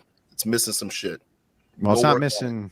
Well, it's not missing anything. It's missing reality. If an EMP hit and knocked out the power grid for 2 months, how long would women survive without the men? That's already assuming that the men got knocked out. With right. It's an entailment of the hypothetical that there's no I'm access not to dealing in men. hypotheticals. I don't deal in hypotheticals. Yeah, why test your logic? That would be absurd. What? Why test your logic? That would be absurd. That would be absurd to test your logic with a hypothetical because it doesn't directly map onto reality, which a hypothetical isn't supposed to do. The reality of the statement is if it got knocked out, where are the guys? The guys didn't get knocked out either. The guys in the purpose of the hypothetical, it's been explained, aren't there. They're not there. It's an entailment of hypothetical. It's literally how long could women survive without men? What does without mean? Men are still there. So what does the word without mean? The men are right there. Does without mean with? They're not surviving without the men. What does the word without mean? So the better question would be for Duke, if an EMP hit, all right, along with a hydrogen bomb that only kills men and it knocked out the power grid and there's just women left for 2 months, how long would women survive? So you understand the intent. Did you understand the intent of the question? Huh? So you understood the intent. You understood the intent of the question. Let me try to steel man what Rachel is saying. So let's assume there's a virus that comes out of China that kills only men and every single man dies. So I think her question is how long, and let's assume that at the same time an MP goes off and kills all the power. How long would it take for women to rebuild? I think that's what she's getting at. All right. First of all, I don't even think rebuilding to the point of having what we lost in humanity, that I don't think that'd be possible, right? And how long will women last? They'll last as much as the resources that are left over. And as soon as they're gone, I mean, if those who don't know how to fend for themselves, they don't know how to do it, they'll just die along with it. I mean, what kind of question is that? I mean, now, well, let's reverse it then. How long would men survive? Men will probably, not all men will survive, but I would say you have some pockets here of people who survive, in general. Now, if you want to compare it to women, like men and women survivors, right, you'll have probably more male survivors on average than women. But at the end of the day, if we're just isolating it, then yeah, you think most guys aren't even in shape to join a military right now. The hell, you think you're gonna send them out there? You take the average guy and put him in the wilderness, he's dead. All right, now you put the average guy with an average woman in the wilderness, the average guy has a more of a chance to survive because that's where the physicalities come into play and all these other things. And then, they could probably out-survive the women on average. But she's saying the women, let's say the plague comes through and just like takes out the women. Okay. All the women, they're all gone one day and an EMP hits. Do you think that men could make it, whereas women wouldn't be able to? That's the intent of the question. Men on average will probably make it longer, but then you got the issue of reproducing and reproduction, right? Because that's where women would just all die of old age, basically. We'll all die out. So at the end of the day, we're still dead. Yeah, right. I get it. It's just the point of the hypothetical. All right, let's I know. It's let's just a move on. dumb hypothetical. Let's Whoever that lady is, let's just move on. Let's just move on. All right. To clarify, it's the pursuit of virtue which leads to happiness. The founders evade the word virtue because they don't want to sound capital. Okay, I think that's just him making a point. I don't really think that's a question. All right, so that we got through all the super chats. So let's. Well, no, that's a good point that he's making. Okay. So what he's saying is that life, liberty, and the pursuit of happiness. They were kind of making it sound secular because they didn't want to sound like they were part of a church hierarchy, which is what the Puritans initially ran from, was the Anglicans in Europe, right? So he's saying that the founders themselves were saying that the word virtue should have actually been put in there, the pursuit of virtue, not the pursuit of happiness, and that's a God-given right to pursue virtue, which I think that's actually a pretty persuasive argument for an unalienable right, something that can't be taken away, because I think you can take away a person's ability to pursue happiness, but I'm not sure that you could ever take away a person's ability, short of killing them, to take away the pursuit of virtue. So I think that's actually an interesting argument. Okay, anyway, let's move on to the open panel portion of the show. So there's going to be some requirements. Number one is don't come on just like ask for general Tinder advice. Like, let's keep it somewhat. They're saying you skipped some super chats, by the way. My side is. I think there's one from Rachel that I skipped. Do men have a monopoly on force? It's a question for Duke.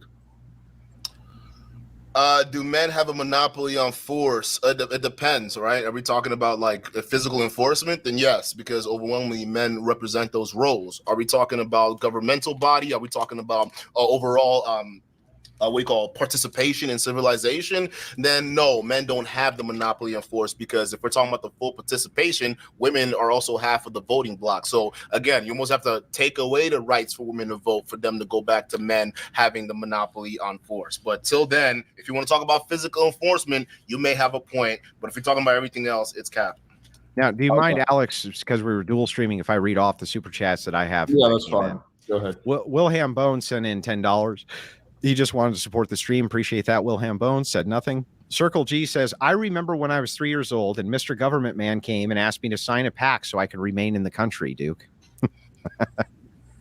It's kind of funny.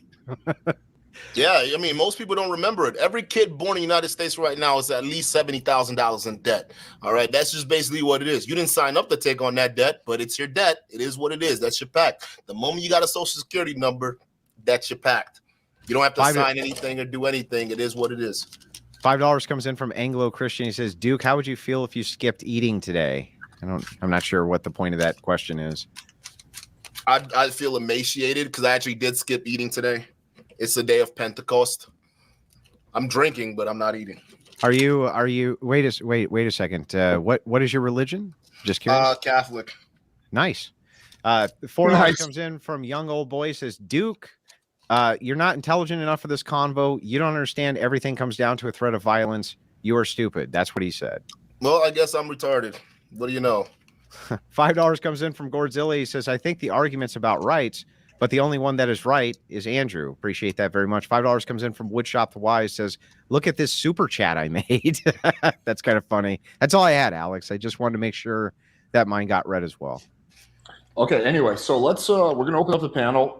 We are gonna do one person at a time, and we're gonna have preconditions. So I just find it funny that idiot said I'm stupid, even though we largely agree. It's just we didn't agree on the way it went down. So I don't know. I mean, were you even listening? Hey, whoever that was, hey dummy, were you even watching the show? You sound stupid, bro. His name is Young Old Boy. If you want to call him by name, Young Old Boy sounds like a pedo.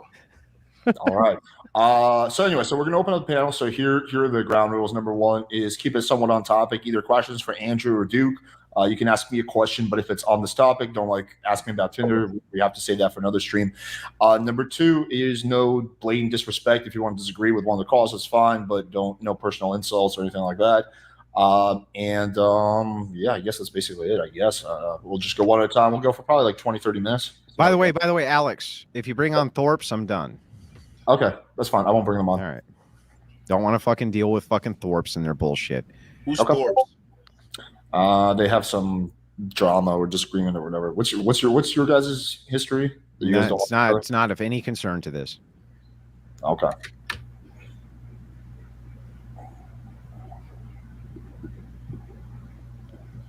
Sorry, Thorpe's, can't bring you on.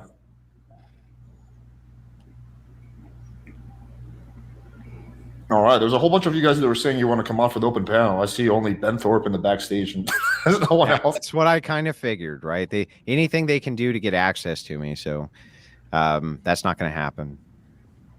Okay. Well, I'll respect your request not to have someone on. That's not a problem. Okay, let's bring on the next person. Sorry, Thorps. Okay, Eli. Hello. Hey, what's going on, fellas? Not much. So, yeah, what did you want to say or ask? So the main question that I have to ask is, do either of the interlocutors understand what a right actually is? Yeah, I think I do. At least from the perception, possibly. It depends on the worldview. If you want a definition of right, would you like a secular version of that or a Christian version of that? Yeah, you got to be or specific. some in between? I'd like personal definitions of the term right from both speakers, please. Yeah, so I would just say that a right is a social construction around things that we think we ought afford other people. Just something along those lines. You're saying a riot or right? A right. Right. Oh yeah. So it's the pretty much what we have right now in terms of government, right? Because again, there are two types of rights, but we're going to talk about the secular one. It's your life, liberty, and pursuit of happiness, and not to have that impede by any other forces out there. So, in both of your minds, a thing that could be stated to be a right could be changed in the future. Of course. It's always changing. There's always constant change. So in that sense, what difference is there between a right and a regular old statute or law? Nothing other than what we afford it. So basically all rights then are contingent upon the will of the general body of whatever state under which a person unhappily lives.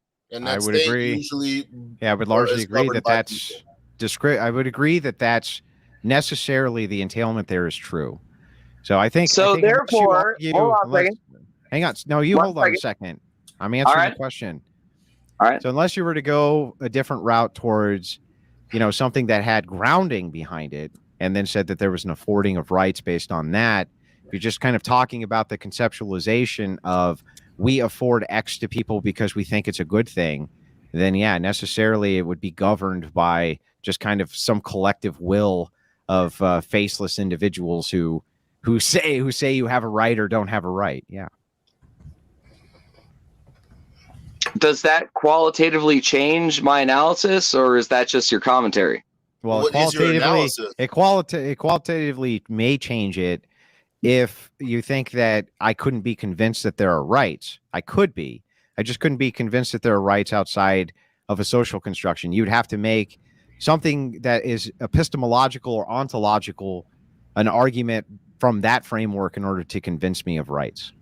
Okay, so in my view, rights are the actions which must be permitted based on the teleologically grounded aspects of a being's actions. In other words, a cat has a right to hunt mice. Human beings have a right to talk about theology. And, a rock doesn't have rights.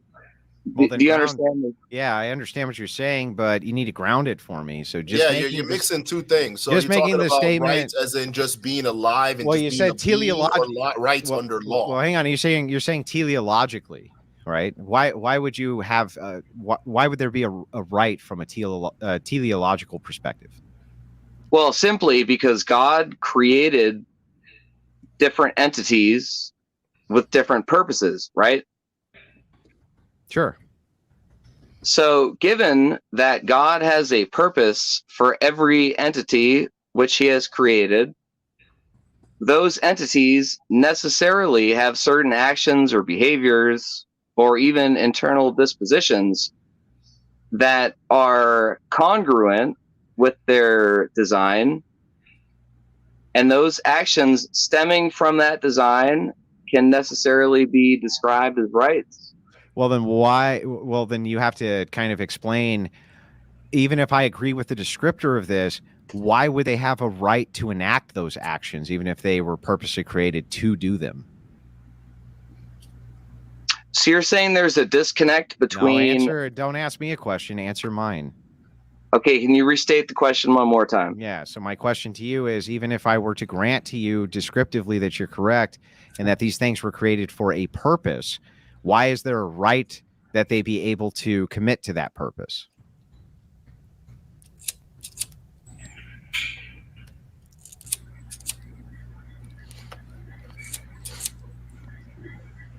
Well, the right to commit to the purpose to which, for example's sake, a human being is designed is necessarily granted because the stakes of disobeying that design are so grave that to fall afoul of that design is worse than any possible other type of mistake.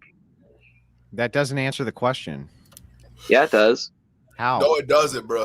It really how does doesn't. it answer the how? How does that answer the question? You're just saying the nature of this thing by not allowing the nature of this thing to enact its own nature, the outcome is bad.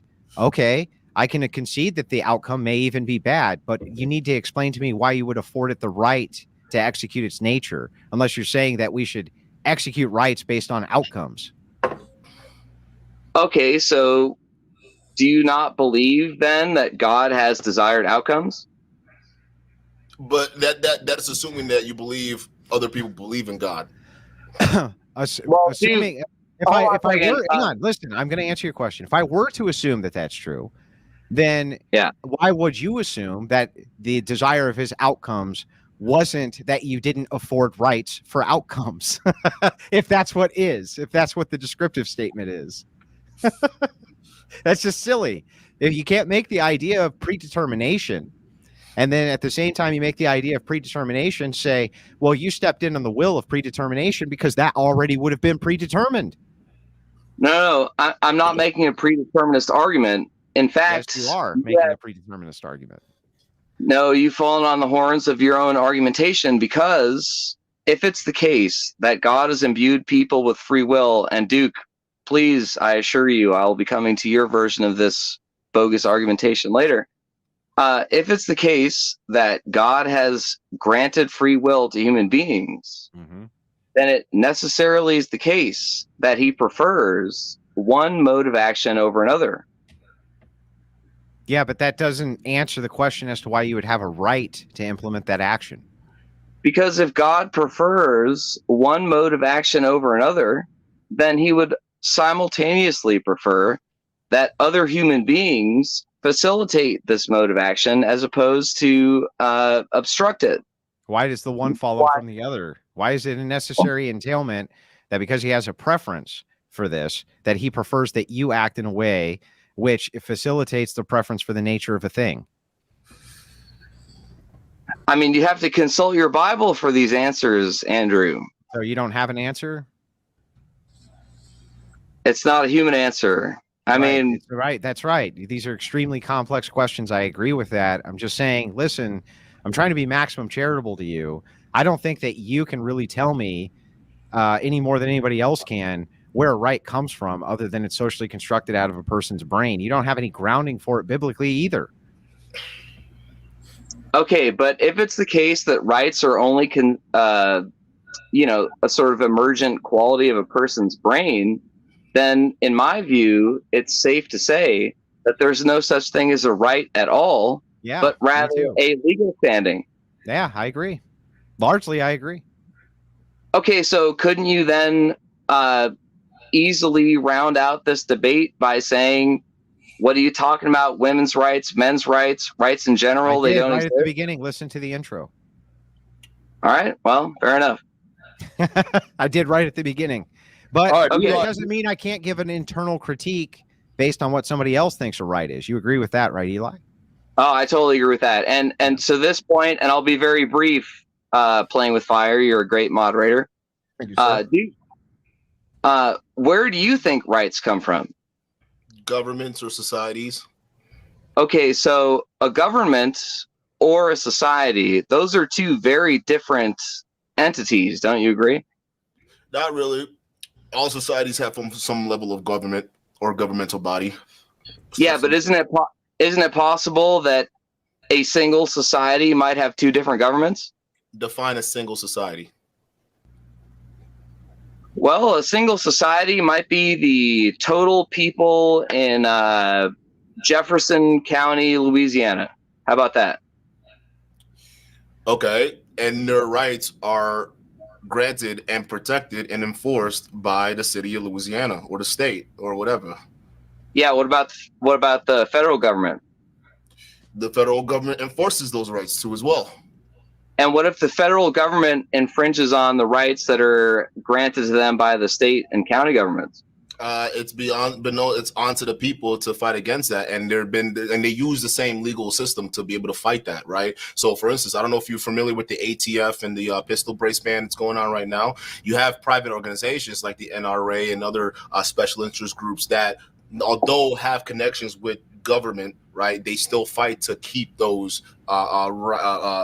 certain policies in play, right? And the reason is it's not because Dude, you're talking about particulars. Do you understand what I'm asking you? That's why I'm talking about particulars. What do you mean? I understand what you're saying. No, you don't, because what I'm really asking you is, are there certain things about a human being that entitle them to certain modes of behavior and prohibit them from certain other modes of behavior? Yeah, it's called biology. It's called that's a very strong concession. So now you're saying nature is what provides rights and doesn't provide rights, right? No, I think there's certain laws known by nature. If we're talking about human rights, right? So we know, like murdering someone, like right now, if we go into the Bible, right, the first murder that happened, right? Stop. You literally just said, Eli, we're getting too long. I'm not expound on what I'm saying. If we go to the Bible, we're talking about the first sin where it was where two brothers like literally just murdered each other. All right, that was in there, so that we know that's wrong. So we know that there's certain laws where you steal from somebody or you do something, like we know that's wrong. That's something that's intrinsic. Matter of fact, we also that's probably what a lot of our secular laws come from, and the fines and the incarceration that can happen with that. But yes, actually, what are we talking about? So it's not biology, though. You agree it's not biology? No, I disagree. There's a level of biology into that. For instance, you're not going to go in and murder a bunch of kids. To a lot of human beings, there's something in your gut that it's wrong to do that. And biologically speaking, you see kids as the next generation. So that wanting to protect them is there. It's not just with kids too. It's with women. Vulnerability, the ability. Stop, both of you. We do have to move on to the next person. I'll let you give your closing. I don't know what he's saying. I know we got to move on. So go ahead, Eli. My closing remarks are the topic of what a right is was, in fact, the basic topic of this discussion. Andrew defended his position against my Socratic hemlock drinking inquiry better than Duke. Duke, you got to relinquish your adherence to John Locke and his understanding of social contracts. Look into Christianity. No, he's not on point. He's not on point. He's an atheist. Even the likes of Voltaire, Jean-Jacques Rousseau, I think they all were on point because listen, bro. Oh my God, dude. I don't even know. Look, they're off point. Anyway, see ya. Bye. We got to move on. Thank you. Okay. I honestly apologize about I don't know where this guy. Where do you get these people? Not sure, but he said I'm a good moderator. That guy was making. I always appreciate that guy, just because that guy was making grounded ontological arguments doesn't mean that he was doing anything wrong, right?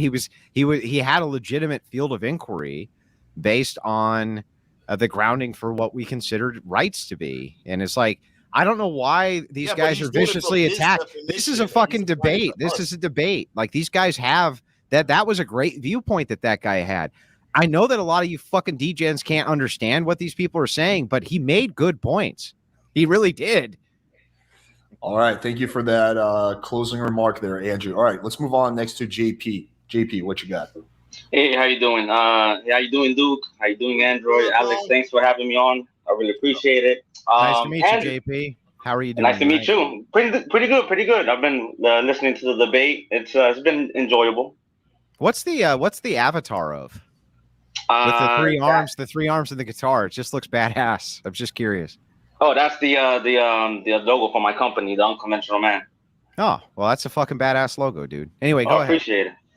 Yeah, so I actually wanted to maybe just chat a little bit. I don't want to take too much of the time here on morality without the use of God. I don't know if we can chat about that. If you're open to that. Sure.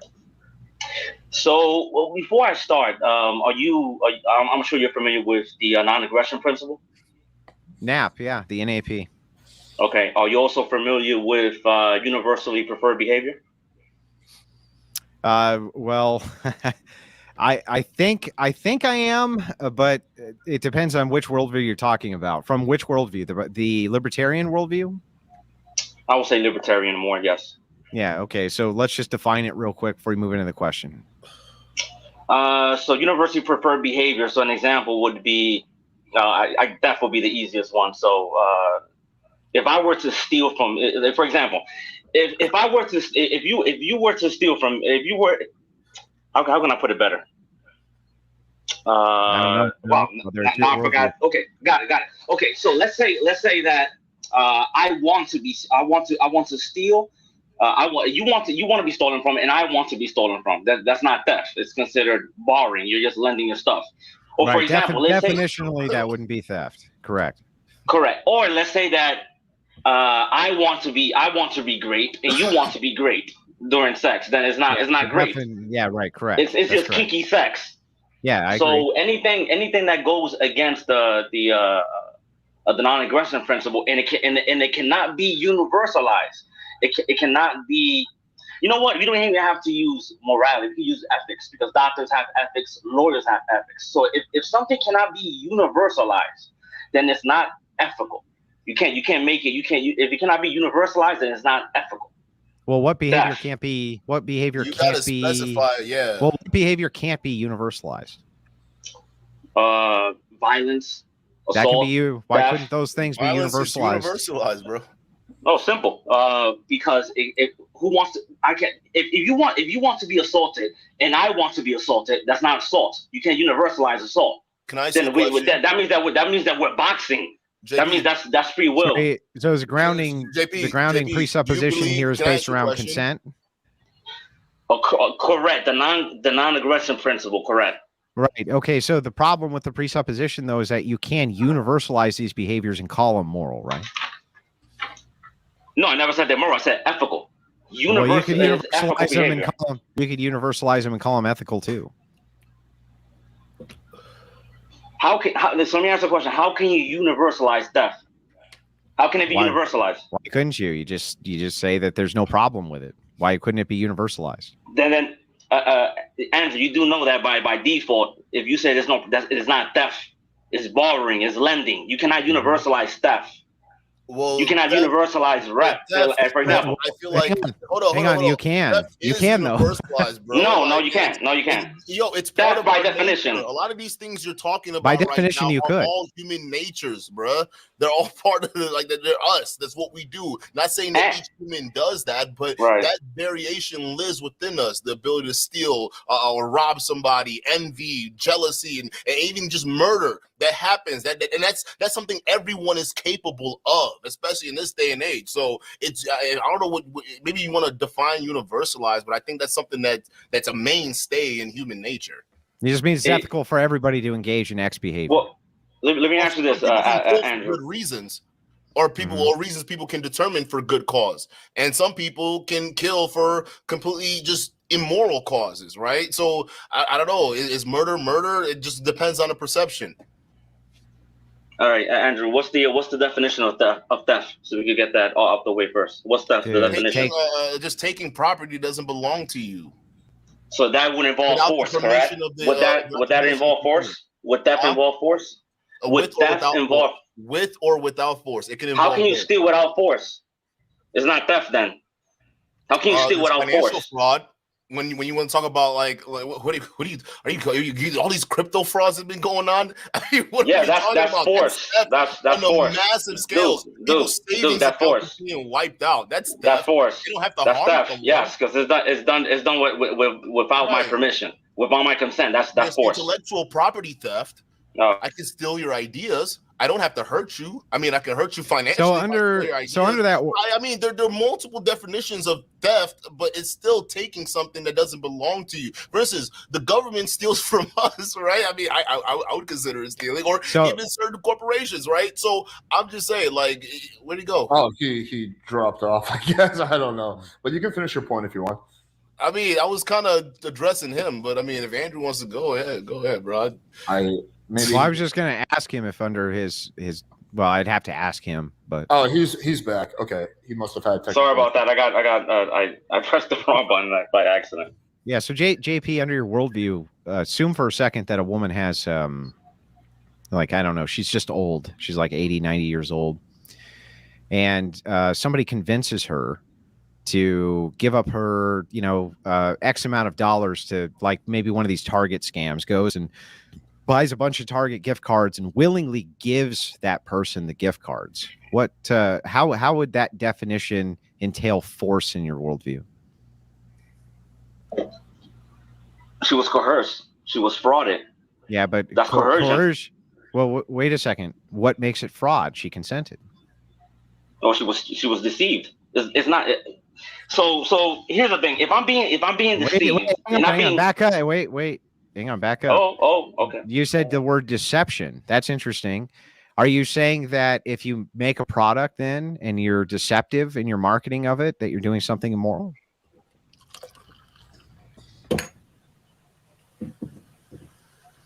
Well, that's a great question. But that is a great question. As far as marketing, now here's the thing. As far as the marketing concept, you're saying that, see, because now you're jumping. You went from the lady example, which I just explained to you that is a sign of that's defrauding someone. So that goes against the aggression. But what makes it fraud? Right, but what makes it fraud if there was consent?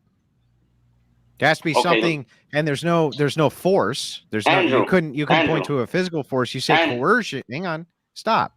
I'll let you talk. I promise. But you can say that, hey, there's coercion, which happened here, but coercion itself isn't force either. Hence, the reason I asked you, is it coercion and therefore immoral for you to perhaps deceptively market a particular product that you have? And if that deception is there and it's immoral, should there be repercussions for it? For misleading someone? Well, just being deceptive. So, for instance, let's say I say I have a beer, right, and I give you the exact alcohol content, but I say it tastes better than every other beer, and it doesn't taste better than every other beer. I'm being deceptive, right? That is correct. Yeah. So, did I do something immoral? It's not. You can universalize that, because that means if you want to. Why couldn't you universalize it? I'm gonna explain right now. Universalize mean, okay. It's like, okay. First, let me explain universalize. By universalize, I mean a remote control. If I have a remote control and I said that this is a universal remote control, it's gonna work for every TV except for Toshiba and Sony, then it's not universalized. Now you're talking about deceit. Deceit cannot be universalized because I cannot want to be deceived, right? And you want to be deceived at the same time. Then that means that we're into some weird, I don't know, delusional. We probably have some schizophrenic thing going on, but you cannot want to be deceived and deceive someone at the same time. Then it's not deception. It's something else. JP, I gotta move on to the next person because we do gotta wrap up. I'd like to follow up with this conversation. Though, hit me up in the Discord because I find it interesting. I always enjoy ANCAP philosophy, and I appreciate me as well. Thank you. Maybe you guys can link up anytime. Yeah, I'll. JP, you have my number. Don't you? You just hop in my Discord. The links are in the description on the channel, JP. Okay, there we go. Okay, cool. Let's do 2 or 3 more people. I'm trying to keep it 5 to 7 minutes per person. Let's bring on Junior. Hello. Hey, what's up? You have massive feedback there. We have to. Yeah, wait, hang on. I got me. You have massive feedback. Let me bring on the next person. Just try to fix your feedback. And maybe you got a window down if you're in a car. You might have a window down. Yeah, I'll bring you back up, back on after the next person. Okay. Sorry about that. All right, let's bring on Kashmir. Hello. Oh, hello. Can you hear me? Yeah, we can hear you. What's going on? I have a question for Duke. Could you show me the social contract? Is there a piece of paper? Yeah, it's called your social security card, and every tax you filed with the government every year since till this day. Yeah, that's done at gunpoint. If I don't do that, I get killed. No, you get imprisoned, like Al Capone. And in prison, I'll get killed. Yes. Well, I mean, unless equivalent. Listen, do you know how prison works? They're not just gonna attack some kind of white collar crime guy, bro. You didn't pay your taxes. Well, they're not gonna kill you over there. I will be in prison. I'll have to try to escape, and I'll probably get killed. Well, that's your fault. No, that's the duty of the prisoner is to escape imprisonment. The duty of the prisoner. Well, yeah, you can escape through your mind and your thoughts. Let's Most skip that. prisoners Okay. find it that way. They read a book. Some go into law. Some That's of them fine. even get into philosophy. There's escape. You don't. It doesn't Sure. have to be physical. It's it could be all right. mental. All right. I Time understand. flies. I have limited time. I have a quick question, quick follow up. Do you believe right now that you owe me $100? I believe right now you owe me $100. Possibly, but how do we find out? Well, we just got to find that contract. Exactly. So as far as I understand, if we didn't have a contract, we'd have nothing to talk about. But also, there's another problem with the social contract. It seems to be constantly changing. For example, I agreed to pay a certain percentage of. Let's say that you're right, and I agreed to pay taxes, and I agreed to pay 20% of everything I own every time I earn something in taxes. But the government can print money. And meaning that by the end of the year, when I have to pay taxes, the money that I earned was already taxed by the inflation and by the money given, inflation through printing, and on top of that, But there's why inflation. do governments feel the need to print? I don't care. Who cares? No, you have to care because you It's have to figure out why they non-sequitur. need to print. They print because they let the politicians convince them into voting for more maybe social programs, maybe more things that are wasteful and expensive, more government bureaucracies, maybe slip in some Exxon special instance contracts in there too as well, right? So people vote into that, and guess what? When they vote with their dollars because they're promised free stuff or it perceived as free stuff, the government has to get that money from somewhere. They can't raise your taxes because you're going to instantly notice That's a that tax. year after year. So they have to do it the other way. It's called the hidden tax. They print as much Exactly. money. Okay, they good. put you A the goods that concession. you want right now, and then later on you suffer for it. But it's like that. It's like that Yes. man bear pig type shit on South Park, right? You sign that agreement, and then you gotta wait 5 years when it comes back. And when you're ready for it, you can't lie. You know. So it's not the people want contract. You'd convenience. agree. This is what it It's a is. very weird contract where you can change the episode, terms by of the the way. contract. Great continuously. episode. Yeah, I love that episode. Anyway, go ahead, Cass. Sorry. It's all right. I'm just taking a note that there are hidden provisions in that contract. For example, one of the provisions is the Selective Service Act. That's also right there, right? Which is it's basically the. I wouldn't say it's hidden. I'd be careful to say that. They're very vocal about that. They're very vocal, but not many people understand it because it's like euphemistically named. Who is it up to understand that? It's up to us. We just put it on people to always take care of us. I mean, look at it. We're already starting from a dependent mind of thinking. We have to investigate these things. We have to understand how the economy works, even how money circulates through the entire system. We have to investigate that. You can't listen. The structure designed today isn't designed for you to understand how it works. It's designed for you to ignore it. That's why they don't teach you credit courses in school. They don't teach you all these things that could even get you into more realistic ways of surviving in this world. You don't hear that. Even debt management is something that's pushed out. So it's up to us to stop falling for this bullshit a lot of the politicians do, because it's all verbal wordplay, and then they slip all these contracts under these little these titles that sound good, like Freedom for America Project or whatever the fuck it is, and then they get to slip in a bunch of special interest group contracts in there and all these other extra money that we don't know where it's going, and it just becomes a whole mess because we're being lulled to sleep by a bunch of other shit. Wasting your time, Cass. It starts with us. All right, I got the message. Andrew, do you believe that the social contract exists? No. No? No, necessarily it really can't. There was no agreement out of the womb So there's no social contract. I think that's cope. In fact, it's an enforcement mechanism to say, like, you live in society, so you must follow the rules. And it's like, well, not really. We can also just kind of fucking change the rules, right? So there is no such thing as an actual social contract. That's just made up left-wing cope from my perspective. Andrew, let me just follow up with that. Would you ever fart in a person's face? Yeah. Really? Yeah. Depending on the content, I think it's hilarious sometimes. Okay. Wait a second. You've never had a friend around, like, let's say you're 15, 16 years old, and you've never gone by and just like fucking gassed him real quick and laughed at him? Don't lie to me, Alex. You have. Yeah, when I was 15, 16, I mean, that's that's social contract. Wilson. Would you do it now? As an adult, yeah, would you do it? Would you? I would not, no. Never? Not even if it was a close friend? What if they gassed you first, bro? What if they gassed you first? I would probably not be friends with people who fart in my face. Yeah, I mean, but like, what if you're just fucking with each other? Okay, Andrew, would you fart in a random person, a person who's not your friend, a random person that you don't know? Like a progressive abortionist? Yeah, probably. How about a fellow? How about just you don't know anything about them? You don't know if they're church going. No, not a random. I wouldn't do that to like just some rando. No, but like why not? somebody I didn't like or somebody who had. Yeah, you don't know anything about them. It's just a random person. Yeah, so probably not. Why would you not do that? Because it wouldn't follow any Christian virtues I can think of. Okay. All right. That's all I had on that front. Do you have anything more you want to ask, Casimir? No questions. Just the last guy, JP, doesn't know how to argue about Mr. concept. E, my boy Mr. E in my chat says, I save all my farts for elevators. That's kind of funny, right? You can concede that that's funny, right, Alex? Like, yeah, there you go. Like, lighten the fuck up, man. Just relax. That JP guy should definitely. You think I'm uptight, Andrew? Is that your criticism of me? Is that I'm too uptight for these things? No, I'm just fucking trolling you. There we go.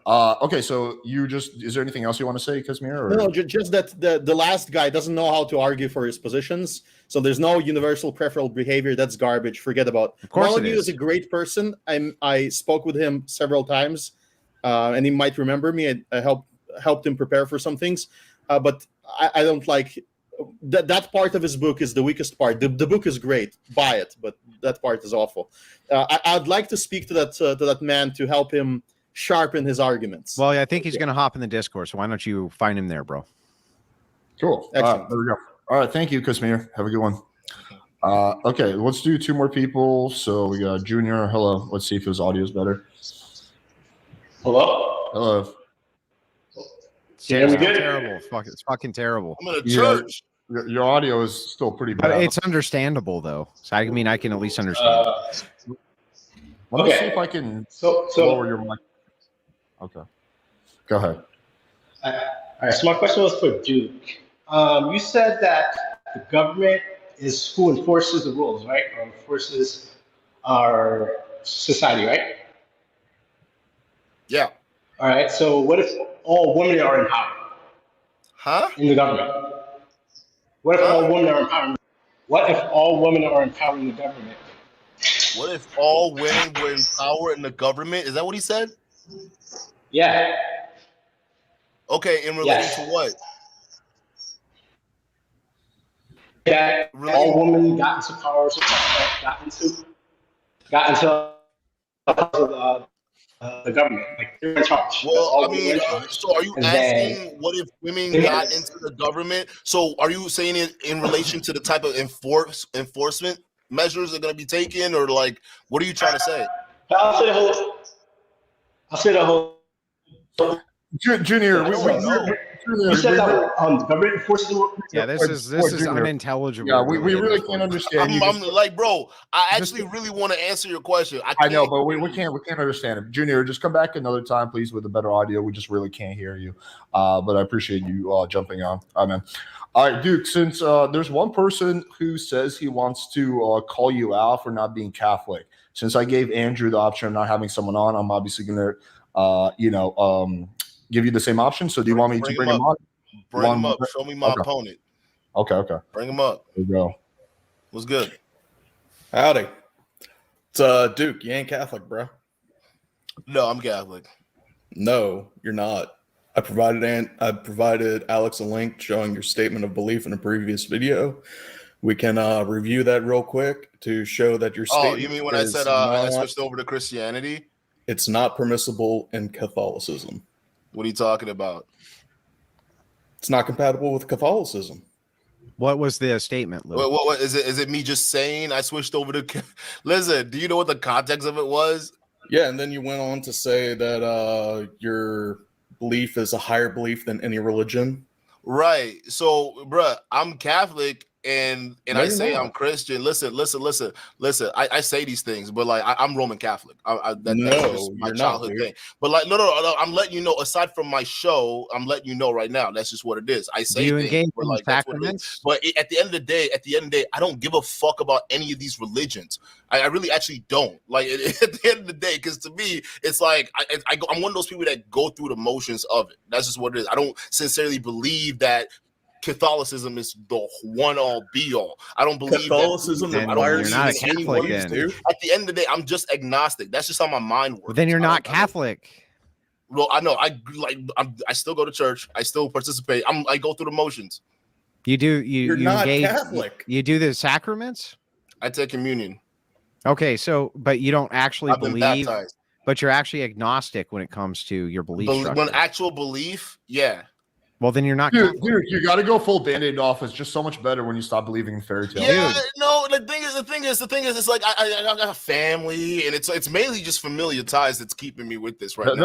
They'll understand. It's become like a tribal thing. But at the end of the day, I do believe there's a higher power. I just don't think that there's just because here's the I've been battling my mind with just the part of me that just listens to the scriptures and listens to different variations, and it's like, what if we're wrong? There's always that question in the back of my mind, so I can't ignore it. But I'm not just gonna abandon the people that are there, like my family, everyone, bro. Like this is Then how you're not. Then you're not Catholic, dude.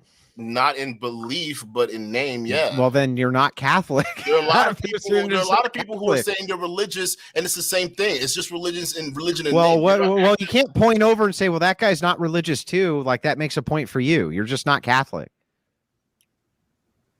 You're just not objectively not Catholic, dude. No, I don't think that's what it means, dude. How could it mean anything else? You can't say I'm an agnostic Catholic. That's an oxymoron.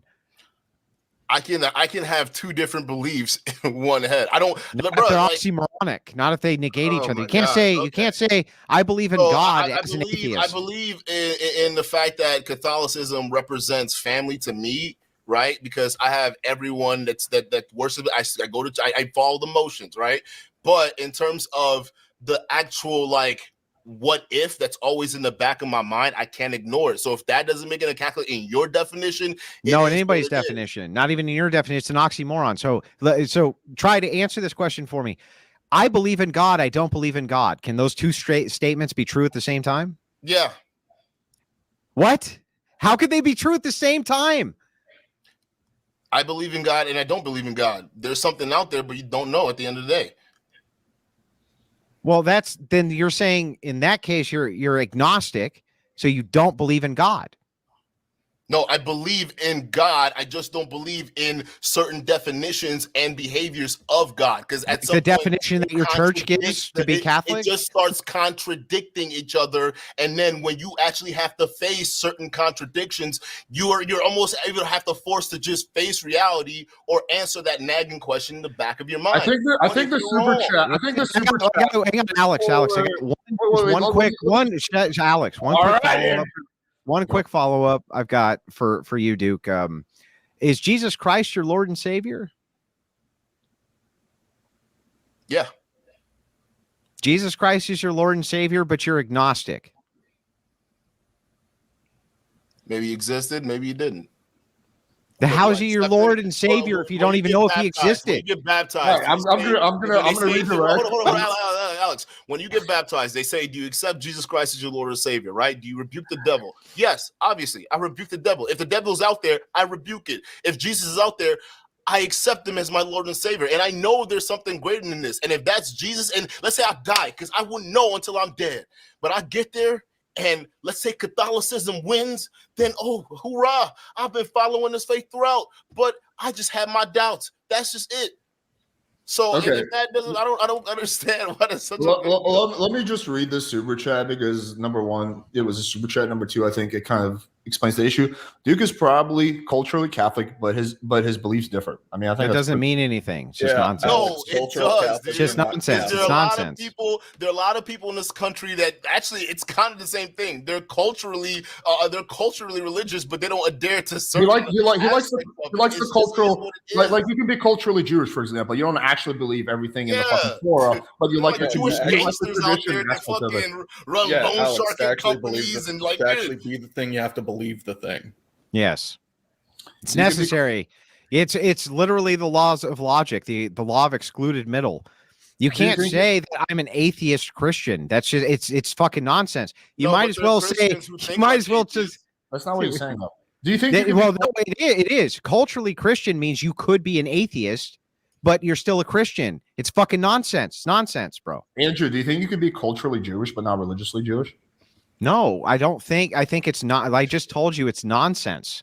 Nonsensical. What do you think about someone who, for example, likes the Jewish tradition? They like doing the fucking whatever the fuck it is the Jewish people do. Let's see, that's how little Jewish I am. Then they're secularists who enjoy LARPing as Jews. That's Okay, what they are. They're not. They're not Oh, Jewish. They're not Jewish by religion. No, because they went through the process. A lot of them. So what? It's not Bar religion. mitzvah, they're It's culture- not. At that point, they culturally identify as Jews, no matter what, even if they don't follow necessarily all the rules. I mean, No, the meat well, they eat isn't too clean. I don't know. Either way, they still culturally function as Jews. Duke, What's at up? Mass, the Eucharist, is it transubstantiated?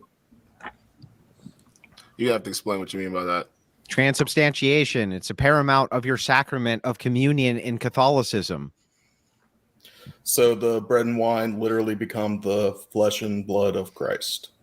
Yes. or Okay. no? So, do you actually believe that? Yes. Of course he does. He's Catholic. He Okay. believes in transubstantiation. And I tip my hat off to you, but I'm not gonna sit there and say this wine I'm drinking is literally the blood of Christ, because clearly we know where they get that shit from. All right, we're not gonna say these wafers. Where do they get it from? I don't know. They got like their own like fucking warehouse shit, especially the church I go to. The Yeah, but brand that's what doesn't, transubstantiation is. It's transforming it, right? yeah, it still tastes like wine. Yeah, I get it. I'm just asking you, like, if you don't even believe in the sacraments that you're taking, why are you even taking the sacraments? Because I'm culturally Catholic. Yeah, that means Lou. you're not Catholic. Dude, that's crazy to me. Okay. All right. Did you have anything else, Lee A U? It's just Lou, man. It's Cajun. The E. Like, you're sitting there acting like religion, like, bro, there's not a cultural element to it. Y'all are crazy. Of course there is. bro. Of course there is. a Okay, so cultural then element. there are people who are just culturally Christians or culturally No. Catholics, but they're still going out they're there wearing committing No, they any one of influence- God's. They're No. still listen. They're still going out there and committing one of God's main sins. Every single one of them. That's just what it is. So at the end What of is the it? day, What's the main sin that they're committing? I don't know. Some people go out there and steal. Some people go out there and lie. And they do Well, it you all said the it's one of time. God's main sins. Murder. Duke, does wearing blackface make you black? Why would I wear blackface? I'm black. Yeah, we get it, but answer the question. If somebody else did, would that make them black? No, it'll make them whatever. So skin why tone they would are. wearing Christian face make you Christian? No, it just makes you a guy that looks like you're Christian. What is Oh, bravo. I mean, there are a lot of those guys walking around. I see Like them all the you. time. They look like they're Christians. They look Like like they're you. Jews, but bruh, they get down. That's just Yeah, that's what it you, man. That's you. You're LARPing. is. I just live. Duke? You got to go full Band-Aid off, man. You got to get rid of the nonsense. No, Just it's go not full- that, because like, so here's the thing. Mine goes a little bit deeper, right? Because I'm Nigerian and we have our own, like, I'm Igbo culture and we have our own cultural aspects to it. Like, we're a hardened, like, Catholicism is like ingrained in that. The holy thing that's holding me back is my Igbo culture, because to completely reap the band-aid is to like leave one of the standing foundations of a lot of our religious beliefs right now in some of our society. So I'm not like I'm not. I have way too much pride for that, bro. Maybe that's one of God's deadly sins. It All just right, is what it thank you, is. Alex. So Thank you. I'm, for the sake of being with my people, Oh, he dropped I'll off. do what it takes. Okay, that guy sounded pretty familiar. All right, And even in our own culture, before Catholicism and Christianity took over, we had our own gods. We had our own beliefs. And our gods represented polytheistic gods, right? We had gods of like anger, thunder, war, all these different things. We worship them, but Amadioha is one of them. So it's like, how do we know that our people were wrong? And then there's this one true God that the missionaries came through and told us about is right. Okay. Culture is different, bro. I want to move on to the next thing. I'm sorry, Andrew. I got to read the super chat in the interest of fairness. I appreciate Duke's openness to challengers from college. Imagine if he had cried, demanded Alex didn't let this guy up, like someone I know. Okay. I don't know if you want to respond to that or not, but yeah, I don't care. They just, like I said, anything to get my attention. And then if I give them the attention, then they cry foul that I gave them the attention.